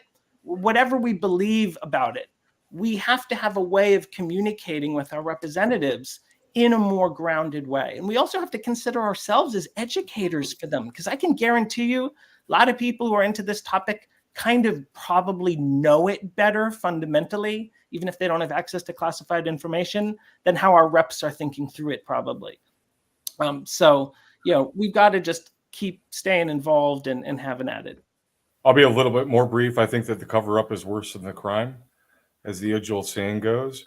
And I think there's been criminal activity and culpability. So I think the government is worried about embarrassing itself and losing control of its authority and the esteem that it hides or it is in the eyes of people. And I think that's one of the biggest barriers we have. And Kevin, I know we're coming up on the hour. Let me know when you. No, I'll continue. Go on. I'll come. Okay. And I'm going to try Die again. Die. Do you have a question? Hello, can you hear me this time? Yeah, go ahead. I'm so sorry about that. No problem. Where are you calling? Where are you from? I'm from Wales. What is your question or comment? International, that's great. Well, my comment on the state of the UK, if you want to talk international, is it's appalling here at the moment. I feel like a stranger in a strange land. We're talking here concepts that go way beyond the norm. I don't know if anyone's familiar with Saint John of the Cross, but you've definitely heard the dark night of the soul. Some of us have been through it. Plenty of people are in the middle of it right now. Excuse me. Plenty of people in the UFO sphere will be fully aware of the story of James Forrestal. You're a first Secretary of Defense, I believe. And I'm not going to comment on the conspiracy. That's neither here nor there as far as I'm concerned. But I think it's quite clear that that gentleman died after the dark night of the soul involving this topic. I couldn't agree more that we need to be supportive of each other. We need to be open about this, and we need to be humble. Thank you for having me. I think that's me. Thank you, Di. Thank you, Di. Humility might be the big lesson that comes of this, right? I mean, that would be probably the biggest takeaway if UAP ends up being, you know, some transformative cause, behind it. Yeah, I mean, we're not. It's one of the things that Lou Elizondo has spoken about. We may not be the top of the food chain, which is going to be a tough pill for people to swallow, but they will swallow it. And I think I don't know how you guys feel, but when I hear something like that, I'm like, okay, it depends on what that means, but I don't care that there's other intelligences out there that are way beyond us. I'm hopeful that is the case. If they're on this planet, that's another story we'll have to deal with. But I will take one more call for now. N8 Dog, are you there? N8 Dog. Nate Dog, what's up? Nate Dog. I guess, right? I will read another question that came in earlier. The other thing to think about, though, is maybe where its microbiome, right? And with the funny thing about the microbiome is there's not really an up and a down necessarily in terms of our relationship with it. That's so weird. My dad was going on and on about that after I told him about the soul conference. It resonates is how I'll put it. Talking about us as the aliens microbiome. Again, we don't know what's up and down, and I think again, if UAP are from some broader mode of existence, let's just call it that, something with a wider domain or many wider domains potentially, it's like what that tells us fundamentally is that the ecosystem edges don't end at the end of planet Earth's atmosphere. Like, that's the ecosystem is a much, much wider, probably much more complex thing than we could ever imagine. And, things fulfill each other's niches in ecosystems.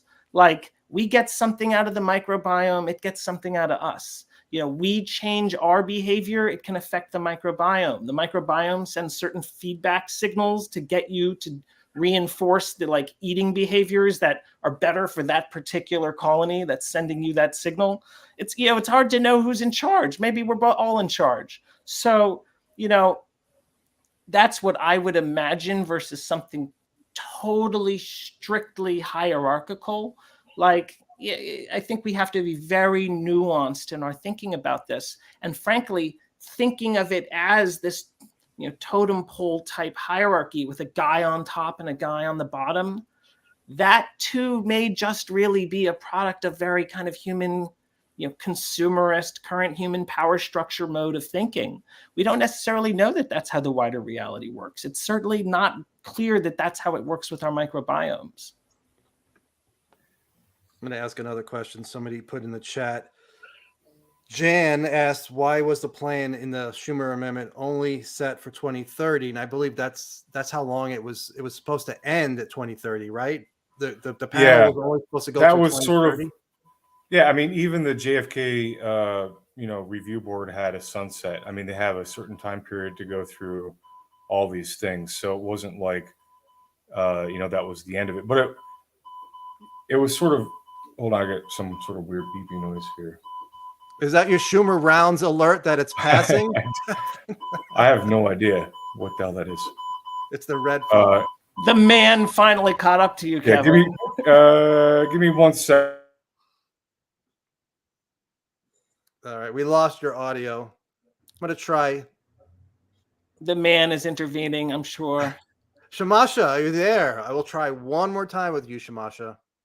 You have to unmute yourself on your mic.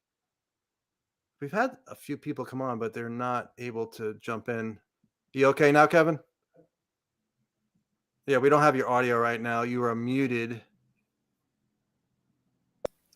There you go. Everything's fine. You're No saying fire. about how it's similar to JFK sunsetting. Yeah, I mean, I don't think that's a real concern, because I think if the UAPDA passes and we have, a smooth process, by 2030 we will have, a smooth transition towards that public discourse about what the government knows and what's been hiding and whatnot. But I don't think anybody should be under the illusion that the Schumer Amendment is the end of this fight for transparency and disclosure. It's a great step in the right direction. We'll have a public body that will be responsible for advocating on our behalf, but we still have the ability for the President of the United States to say no. And that's happened under the JFK Records Act as well. Trump did it when he was in office, and Biden has done it. And so there's no guarantee that we're going to get all that we want to know about what the government knows. So we're going to have to continue to advocate. And, one of the things that we talk about on social media and that we push around is the idea that we want to have a select committee in the House or something, right? Because we need to have an investigation, because there's much more to the story here than just the government divulging, crash retrievals and reverse engineering and those sorts of things. It's about its own conduct. And the only way to get to the bottom of that is going to have a select committee. But what I'm going to say is that we don't want a House select committee. We want a joint select committee amongst the House and Senate, public disclosure hearings with full subpoena powers between the two, and have, a wide-ranging discussion amongst the American people about these things, because there can be no doubt that the government has been involved in misinformation, disinformation, obstruction, and possibly other criminal activities against the American people. And it's not beyond the realm of reasonability that those things are true. We know that they conducted unethical syphilis experiments, right? We know that they've engaged in illegal coups in other countries, covered up extrajudicial killings in Iraq, hid secret, torture programs, secret rendition programs, all kinds of things. They spy on us. All of this is in furtherance of itself. So we need to be advocating for our own selves. And there were no consequences, right? There were no consequences for any of the things that you listed. None. And that's right. And just the other day, that also implies, though, then that they could just ignore this, because the laws won't hold if they're not enforced, and they tend not to be enforced for those with deep pockets. That's the way things have gone. So, what I've been, let me just get this out. What I have been hearing on the back channel is snorting and derision at this Schumer amendment. That is, as written. Some people in Congress, I don't have names, I'm not holding anything back, but people in the know, probably on the other side of the fight, were derisive about it, because, and my understanding was that they're just going to ignore it anyway. And then the question is, what really are the teeth? And if there are teeth, are those teeth going to be used to ensure outcomes? So Carl Nell, to his credit, did talk about the need for oversight and accountability But I always worry about this because when has that really happened in a meaningful way with powerful people that have levers of power in Washington? I mean, can we name one? I can't think of anything. Well, actually, no. There's one prominent example. Now, so there's that, and then there's also this other issue, and I'm bringing this up to both of you because you're to Nick and Kevin, because you guys are involved in policy.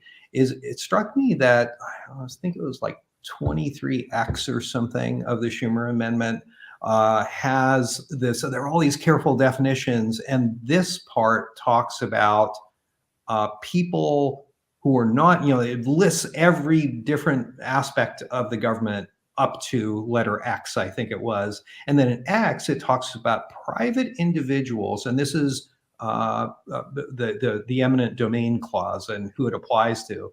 It talks about private individuals who are contracted or who have ever contracted with the government. And that strikes me as a loophole that allows somebody who has the materials to assign them to somebody who has never done business with the government, and they can just go on their merry way. So Well, I think those are two separate, sort of very the separate issues. opposite of that, because Dr. Jacques Vallée stood up during the question and answer period and discussed this very topic. And he expressed his concern that, if he came into possession of a so-called metamaterial, that he would be forced to hand it over. So it's like not enough and too much at the same time. Right. But here's the thing. We don't want to throw the baby out with the bathwater, right? For sure. Let's pass this amendment. And if there are problems with it, let's amend it as we go along. Does any reasonable person inside government think that Dr. Jacques Vallée should have to turn over a tiny little sample of bismuth and whatever else it was, hand it over to the government? No, because those samples are already in the possession of the government. Does anybody want Dr. Jacques Vallée's personal collection of these things? I don't think so. If that's the letter of the law, maybe then that's something that we need to address. But there's also a spirit and a letter of the law, right? So Carl Nell's response to that was, well, you will keep your intellectual property. Right. I mean, he didn't say we're not going to confiscate. He just said you're going to keep your intellectual property. Once it's confiscated, it's gone. Come on. Jacques Vallée he's let people borrow it or had materials just disappear. So I'm sure he was not. Apparently, when he was visited the Nolan lab, he just held everything in his hands as he walked around, and he wouldn't put it down because right. But I think there's remedies to some of these things. I mean, it's not like a law is passed and then you can never revisit, right? Yeah, there's going to be lawsuits. If there are problems with it, we can come back and adjust it as necessary. But like we are also discussing that just because if the UAPDA passes, that doesn't mean that's the end of the fight either. So there are all things that we have to move forward with and keep an eye on, that we have to adjust and move along as we go, because there are clearly problems with the UAPDA. And if it doesn't pass, then there's things we have to do. So there's a lot of work to still do. People are complaining, like you said, there's certain things or problems in there. And I'm like, okay, we understand that. Like you said, let's get it passed. And they're like, no. Let's start from scratch and try again. And, Professor Nolan and Dr. Gary Nolan is saying, if it doesn't pass, we're not going to be able to revisit this until after the election, which would be really bad. So what do you got? What are your takes on that? As far as, I know, Kevin, you just said that, but Nick, Anil? We have to understand that, first of all, the legislative and governmental kind of process side of this fight is just one vector of how we need to attack it as a citizenry. And, we were talking earlier about just more openness around the topic and less of a stigma, and, being, more open about experiences, et cetera, et cetera. But, the public has to have a role in even the enforcement of the UAPDA. I mean, that's really how it works, right? Isn't this supposedly a government, for the people, by the people? Like, at the end of the day, if the people want to get noisy about something and make it happen, we have the numbers. Like we do. Like so many people's job is to convince you you don't have any power. It's not true. Like the people together have power. And that's who will be the ultimate enforcer. Now, the people includes the broad public getting noisier, getting more worked up, being much more engaged with their representatives around this topic than we currently see, although it is, again, a nascent movement, but it's starting to kind of even be seen that way, contextualized that way. And that alone is a major piece of progress. People now know, like, oh, I might want to do something when a certain UAP bill is up. Like that's a good mode for people to just now be toggling into. But there are other vectors by which this issue can play out. I mean, most of these other issues, declassify UAP lists them actually, like all of these horrible things that we've learned that the government is up to, that, we've sort of, the Republic has survived our knowledge of them. And as you said, Anil, there haven't really been massive consequences by any means. I imagine UAP may be more of the same. And I still see that as a win if it leads to more transparency. But leakers and whistleblowers, both their testimonies, like we've seen with Grush, but there also are like materials that sometimes come out that make changes in how the public and the electorate, especially, and then of course our elected officials, deal with issues like the Church Commission.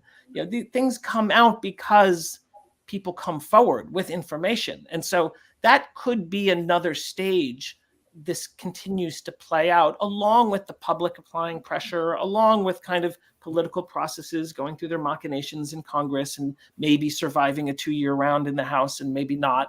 But again, people should remember the UAPDA was passed overwhelmingly in the Senate. I think it was like 83-17 or in that territory, and that was when they voted to include it in. And so, the fact that a huge percentage of the Senate is not haw-hawing at this, at least enough to like vote against the useful legislation that might not be perfect. I also want to say, eminent domain and how controversial that really is in the scheme of things is very influenced by a person's political ideologies. That eminent domain is kind of something that typically plays out in a left-right, dichotomy. People who are more supportive of the government having more power are generally more okay with the government having eminent domain. People are more wired to be conservative and feel very strongly about private property and all of that are going to be less positive about eminent domain. So that alone, again, I think there is a cover-up to be sure, but that's something that people need to take into account. Well, I think eminent domain could be maybe, I shouldn't be commenting. I don't write legislation, but it seems to me that eminent domain could be written in a more sensitive way that, for example, stipulated materials that were received from the federal government or used military support to obtain, those things could be claimed under eminent domain. And that would leave people like Jacques Vallée alone and other people who had managed to get these things of their own devices alone. They put their labor into it, they got it. Whereas what's really egregious is defense contractors basically getting things handed to them by the US military that everybody paid for. That's ridiculous. That's the public's materials, and that should be very easy to state. And the research that came out of that, that's a much more thorny issue, obviously. Because they plowed money into doing the research, but they got the advantage from it. But that's a thorny issue. I don't know how to. Safety the eminent domain issue is extraordinarily interesting because there's a definite libertarian bent towards opposition towards eminent domain and the use of it, and it's become a pretty significant issue throughout the country, especially when it comes to things like pipelines.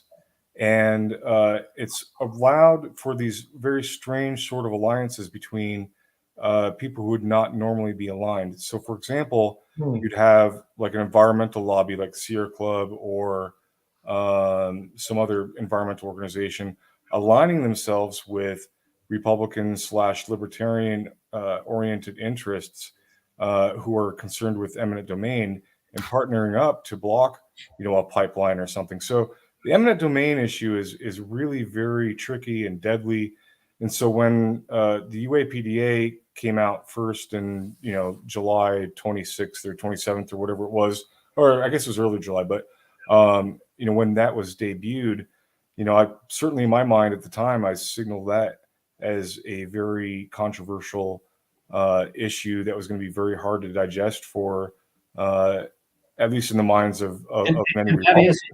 That is indeed the sticking point, isn't it? It is. It's very significant. Yeah. But that's crazy if you think about it. That's crazy. And this is what I encourage the public, whatever your orientations are politically, think of it in these terms. If there's something woe to UAP, we know instantly for a fact that they do not use nuclear energy. The people have done the math. There's no form of fission or fusion or anything that really describes the overall set of behaviors that have been quite consistent for many, many decades now. And so, this notion of why did the Department of Energy get involved? Well, because suddenly maybe they were looking at something that made nuclear energy look like a joke. So if we as Americans really believe it's better for private corporations to have stuff that makes nuclear weapons look like a joke with no oversight from the federal government, we're nuts. We're nuts. We're off our rockers. We're rooting for the dark cyberpunk scenario. It's not good.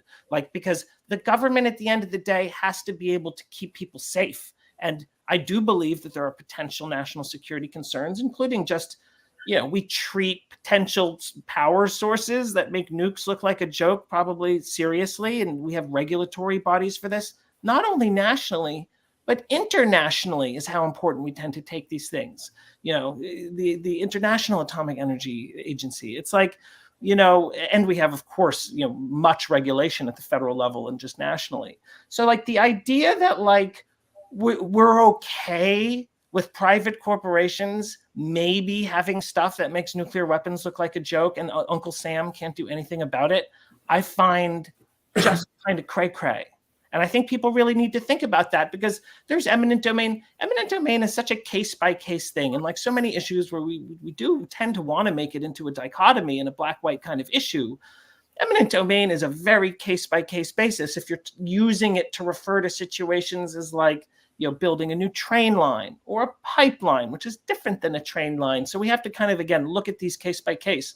But the consensus seems to be, if there is some thing to UAP, some broader thing that seems to do the things they seem to do, that's something that needs to be handled very delicately and with a huge amount of oversight. And if we don't see it that way, whatever our affiliations are and how we've been taught to think about the phrase eminent domain, but not really think about then the case by case, in which we're actually talking about, again, we have to mature on this topic and even understand where we want to come to on it. And again, it's a reason I'm a little disappointed that the people who both put forth the bill, the people who apparently ostensibly helped kind of craft it from behind the scenes, I'm very appreciative that there is a Seoul conference. Again, I am hugely supportive of many of the people who are speakers and involved with the organization. I support the organization's goals and aims, but, they need to then have a responsibility. You take on a responsibility for realizing the public is a party to this. And we also need to kind of communicate with them and make sure they understand what their agency that needs to be brought to bear is when you're trying to pass a bill that really doesn't do the establishment any good, in a sense or many senses potentially, is really a public human rights issue predominantly. And you would think it's controversial. They need to sell these things and they need to kind of create spaces for dialogue with the public, like Seoul is, but there needs to be much more of this to find out what the public even believes about if there are crazy power sources associated with some technology of unknown origin, as I think it's called in the UAP Disclosure Act. How do we feel about how that stuff should be treated? We're not, again, the public is almost sort of being strangely left out of this, even though it's really all about what's good for the public at the end of the day. And this is, again, why we need to call our reps, why we need to be vocal, why I would love people to visit declassifyuap.org Go to the Action Center, speak with your reps, call them, use the call tool, go to uapcaucus.com, call some of the other reps who are really associated with this issue, especially now, but keep doing it and tell them what you think about it. Give them your contact information. Say you'd like to start a dialogue. I believe strongly that the government should have oversight, or maybe you don't think that, but let them know what you think about it. We have to be the lobbyists, essentially, letting people know what the public's perception of this is, not just wonks, not just people of particular political persuasions, how we want to see this move forward. And if the UAPDA doesn't pass, or it gets eviscerated or changed in various forms, we just need to now signal even more loudly with our elected officials what we want to see, what we kind of want to see of them in terms of sell your legislation a little bit. Like usually when they have a big bill with their names are attached to it, you get more than the one press conference and one offhand comment, which is largely what Schumer did along with his cohorts. I'm glad they did that, but it wasn't treated like a very important bill, because usually that's like the top of your talking points is to talk about the big bill you're trying to pass, and no one did that at all. So we need to let them know we expect them to even vocalize these issues more than they are, and just keep marching in that way. So what do you guys think is if it doesn't pass? I don't know as far as how Congress works, if it will be brought up again anytime soon. If it isn't, what do you think the next step is as far as how are we going? We really need the Washington Post. We need the New York Times. We need them to cover it. During Gary Nolan's interview yesterday, he was like, why do you want the government? Why do you need the government's approval? And I'm like, to tell you this is real. And I'm like, I don't. But my family and friends do. They will not pay attention until it gets to that level of 60 Minutes, New York Times, Washington Post. So do you guys agree that's what we need next as far as getting the masses? At least I know they're interested, but they're not even close to where we are. It's a major game changer. It's a major game changer, especially if we see clear video or we get documents from the CIA. I'm just totally hypothesizing, by the way, but our intelligence assessment is, it's actually a medium certainty scenario that these are actually extraterrestrial things that we're bumping up against, or whatever those things could be. Or again, clear things. There's suddenly, it's not about being a glint in some optic system or whatever. It's not a seagull. It's not any of that. It's okay, that was definitely a UFO video. These orbs actually making zigzags or whatever they do, floating. Again, we know that they probably have lots of rich media on this stuff. It starts to normalize it. Again, it might open up gateways of scientific funding, both public and private, because people start to think of it as realer. And that's an important thing in just, the decades and decades that would presumably come, where we even begin to explore the ramifications of something like this, if indeed it does end up being an outlier or paradigm, shifting type of scenario. And Kevin? So I think what was the question again? I'm sorry. Basically, what is it going to take if Schumer rounds does not pass? What is it going to take to get to the next level where we finally get the masses? Because the masses are not interested on the level that we are, or even close to it. Right. Yeah. What is it going to take? Do you think is it going to be firsthand whistleblowers coming forward en masse? Well, what I would first say is that I think that the chances of another Schumer rounds amendment coming up are probably pretty slim, because they took their best shot, right? So that leaves it to whistleblowers or us. And I think that ideally we don't want the whistleblowers to come forward, because we don't want a situation that has become chaotic. I think what we want is for the people to advocate for transparency and disclosure from the government. And so that's where people like Nick and myself and other people come into play, where we try to sort of help facilitate that. And the problem is that this isn't going to be cheap. It will take some people that are millionaires and billionaires that have money, that are interested in this topic, that will essentially finally put their money where their mouth is. That they talk about disclosure, they talk about transparency, but they sit on the sidelines, and it's going to take them to invest some serious money. Because, I was listening to somebody talk the other day about how we need to go after somebody, and I've put together some spreadsheets about people in Congress we could target based on their vulnerability and things like that. So somebody was talking about going after somebody like a Mike Turner, right? So Mike Turner is a member of Armed Services Oversight Intelligence. He won his district by 23%. That's a plus 23. That's 64,000 votes. You're not going to beat him. You're going to require millions of dollars to beat Mike Turner.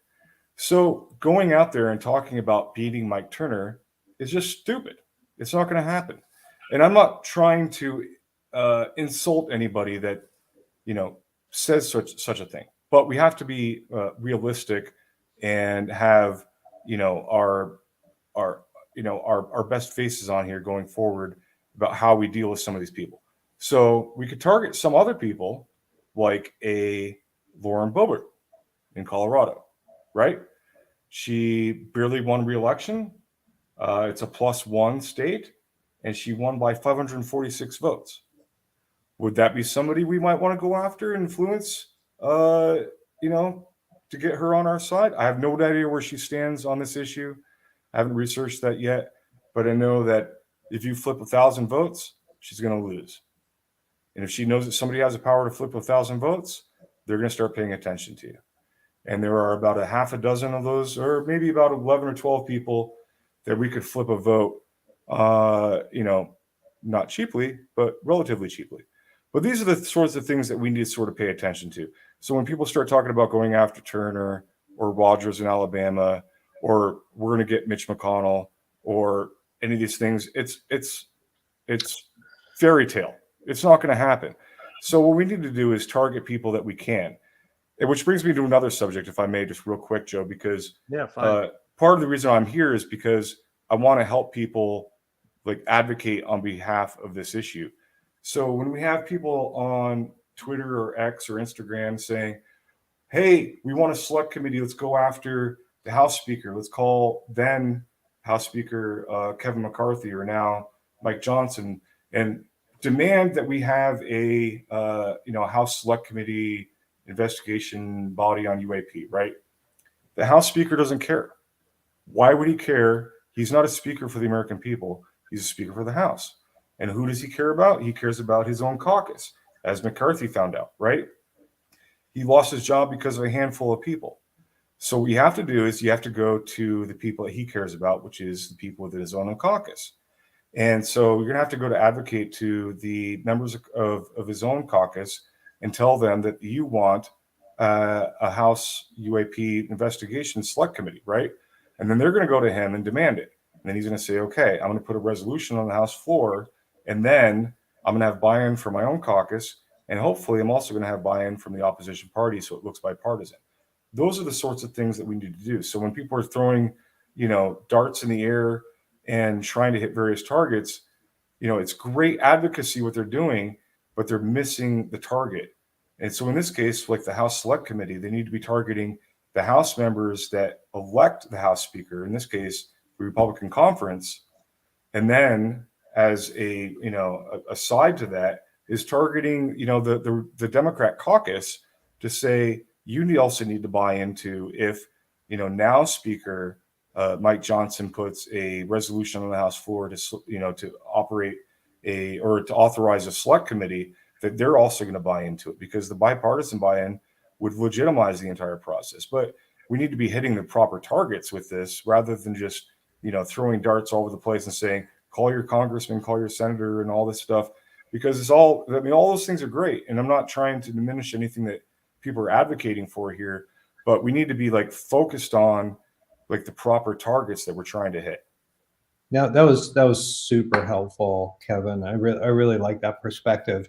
Also strikes me, you said it's going to take a lot of money, and what that then implies is that there needs to be a business model that is funding this, and it's looking probably at future revenues, and that means venture capital of some kind uh, is the right place to go searching for it, because it's one thing to find people who are so committed that they want to make essentially charitable contributions because they're UFO nuts like us and they care so much about it. That those are going to be a rare set of people. The way decisions get made is that they're in this country is that there's a financial interest behind it. And so, you know, I said earlier in the conversation that I was a little surprised that some of the pro lobbying was coming from corporations, but it does make sense. They see some value in it for them. That's probably the place for organizations like yours to start talking to, and because that actually creates a business model, and that business model means that people aren't acting economically irrationally. That is just putting time in out of their own goodwill. That can only last so long until people are exhausted. That's happened to political movements which aren't based on business as well in this country, as we've seen.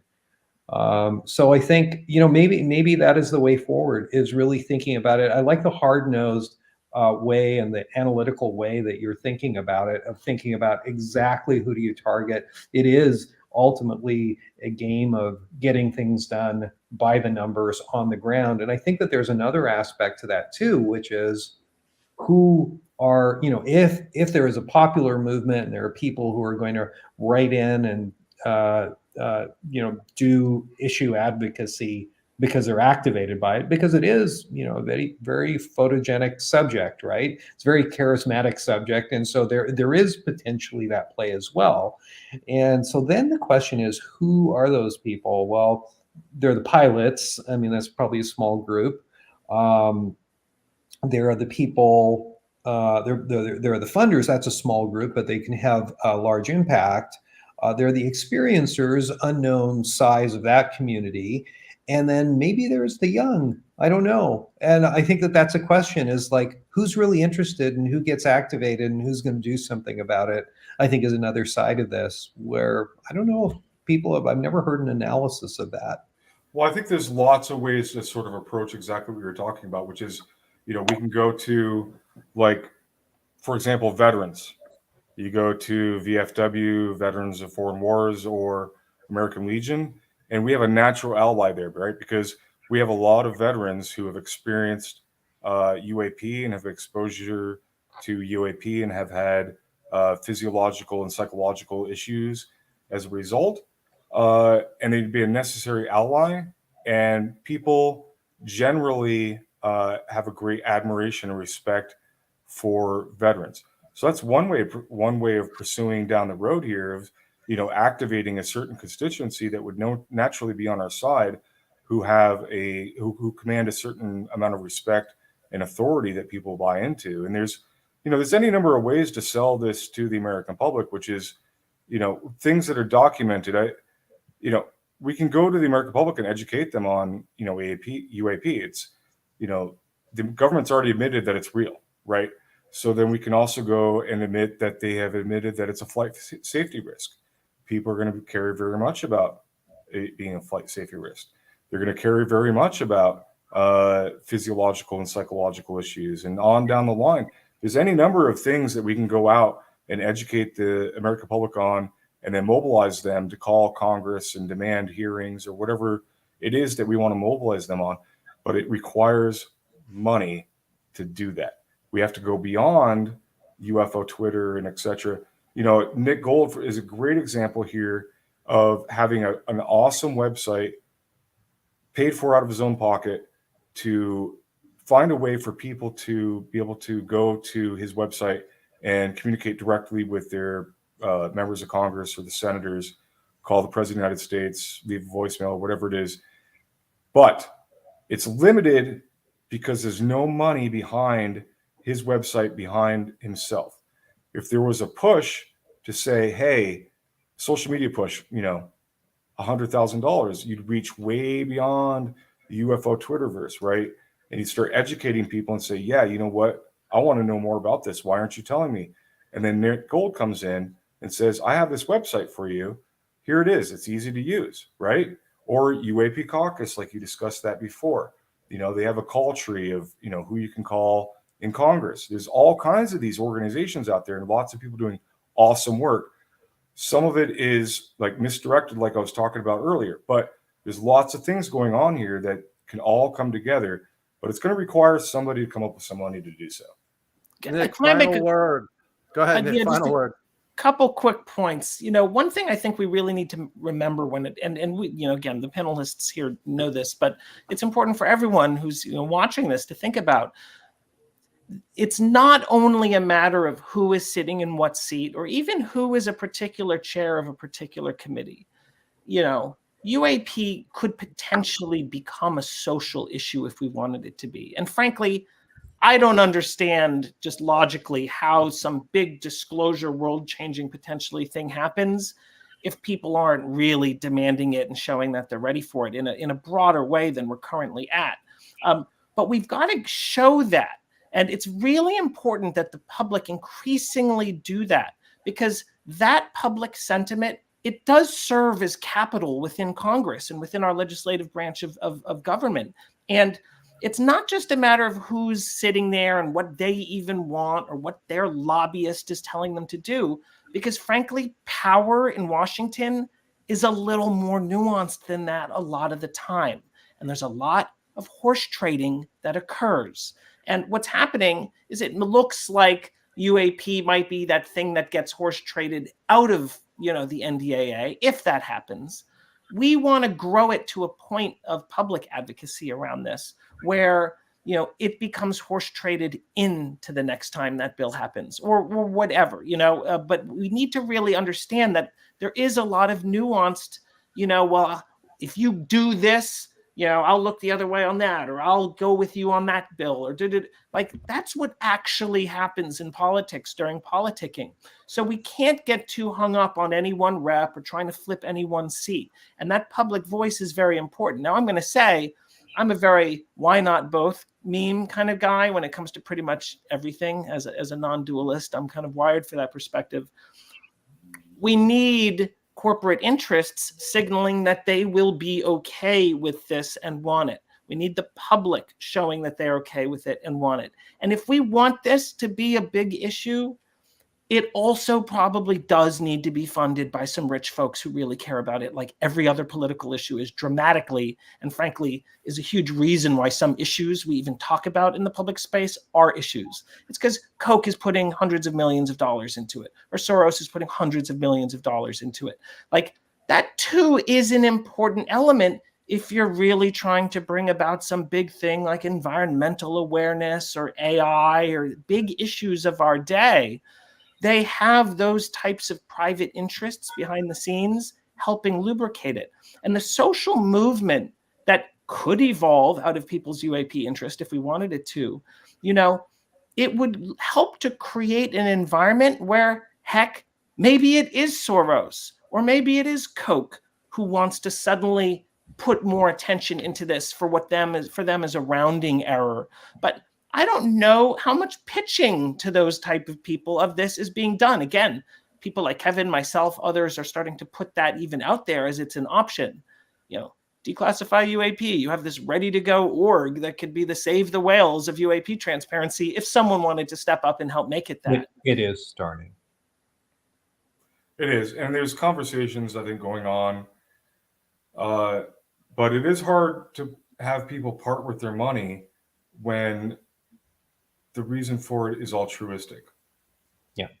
I'll leave it at that. But SETI just did get another 200 million, by the way, or something like that. From who? A private donor. Oh, okay. Oh, all right. You just need that guy from Contact, you know, John Hurt. You can totally transform the 2024 election with $200 million, I tell you that. All right, guys, I am going to end it here. I appreciate Thank you, Joe. Thank you. Thank you so much, Kevin, Joe. Nick jumping on, really appreciate it. It's been really great. We'll definitely have to do it in the future, and hopefully we have good news in the near future about Schumer rounds. If not, something else will pop up and we'll be back again. Thanks much, guys. Thank you. Guys. Take it easy, guys. Thank you. Bye. Bye. All right, guys. Thank you so much for being here. Unfortunately, Nicole, who's in the chat, couldn't be here, but she'll be back. Maybe when I finally do the in-depth soul summary, she can be here with me. And thanks for the people who tried to call in. Some of it didn't work. I don't know if you're using the wrong browser. I think it's only Firefox and Chrome. But yes. Thank you for the questions. I think I got to everything, and I tried to get everybody on here. I know people are asking for. It's more. I don't know why people are hesitant to come on here, but they're really no problem jumping on Twitter Spaces. I don't know, because you don't have to show your face on here. Nobody did, but that's how it is. People don't. Twitter Spaces gets a lot more activity. Anyway, yes, I was part of Weaponized. I don't know how much they'll show. I think it was 45 minutes I spoke, and I rambled, and I do not like doing interviews like that because I have to think on the fly, and as I'm talking, I hear myself and realize that I have nowhere to end with my sentence. I'm like, uh-oh. But there were some good spots, and it was good. And I don't know what Jeremy and George said before I got on, which I want to watch tomorrow because I will go to sleep tonight. Thanks, Bad Cop. Thank you, everybody, for being here. Can't get the Spaces on an iPad. Yeah. So it's like I told the person who wanted me to do a Spaces tonight, I'm like, I want to do YouTube because a lot of people who are on YouTube are not on Twitter and vice versa. So, but yeah, we'll get to Soul. There's a lot of stuff I haven't talked about. That's interesting from Soul, Melon's talk, everybody else who was there. It was really good. And Anil had great notes. I have pretty good notes. I mean, my notes, I must say, my notes for the Charles McAuliffe 2-hour event were really good. I was in really good typing form at that point, but it was hard to keep that up for 8 hours a day. So anyway, all right. I will see you guys next time. Thank you so much for being here. And please let Schumer rounds pass. Thanks, Ryan. Thanks, Jan. Thanks, Nicole.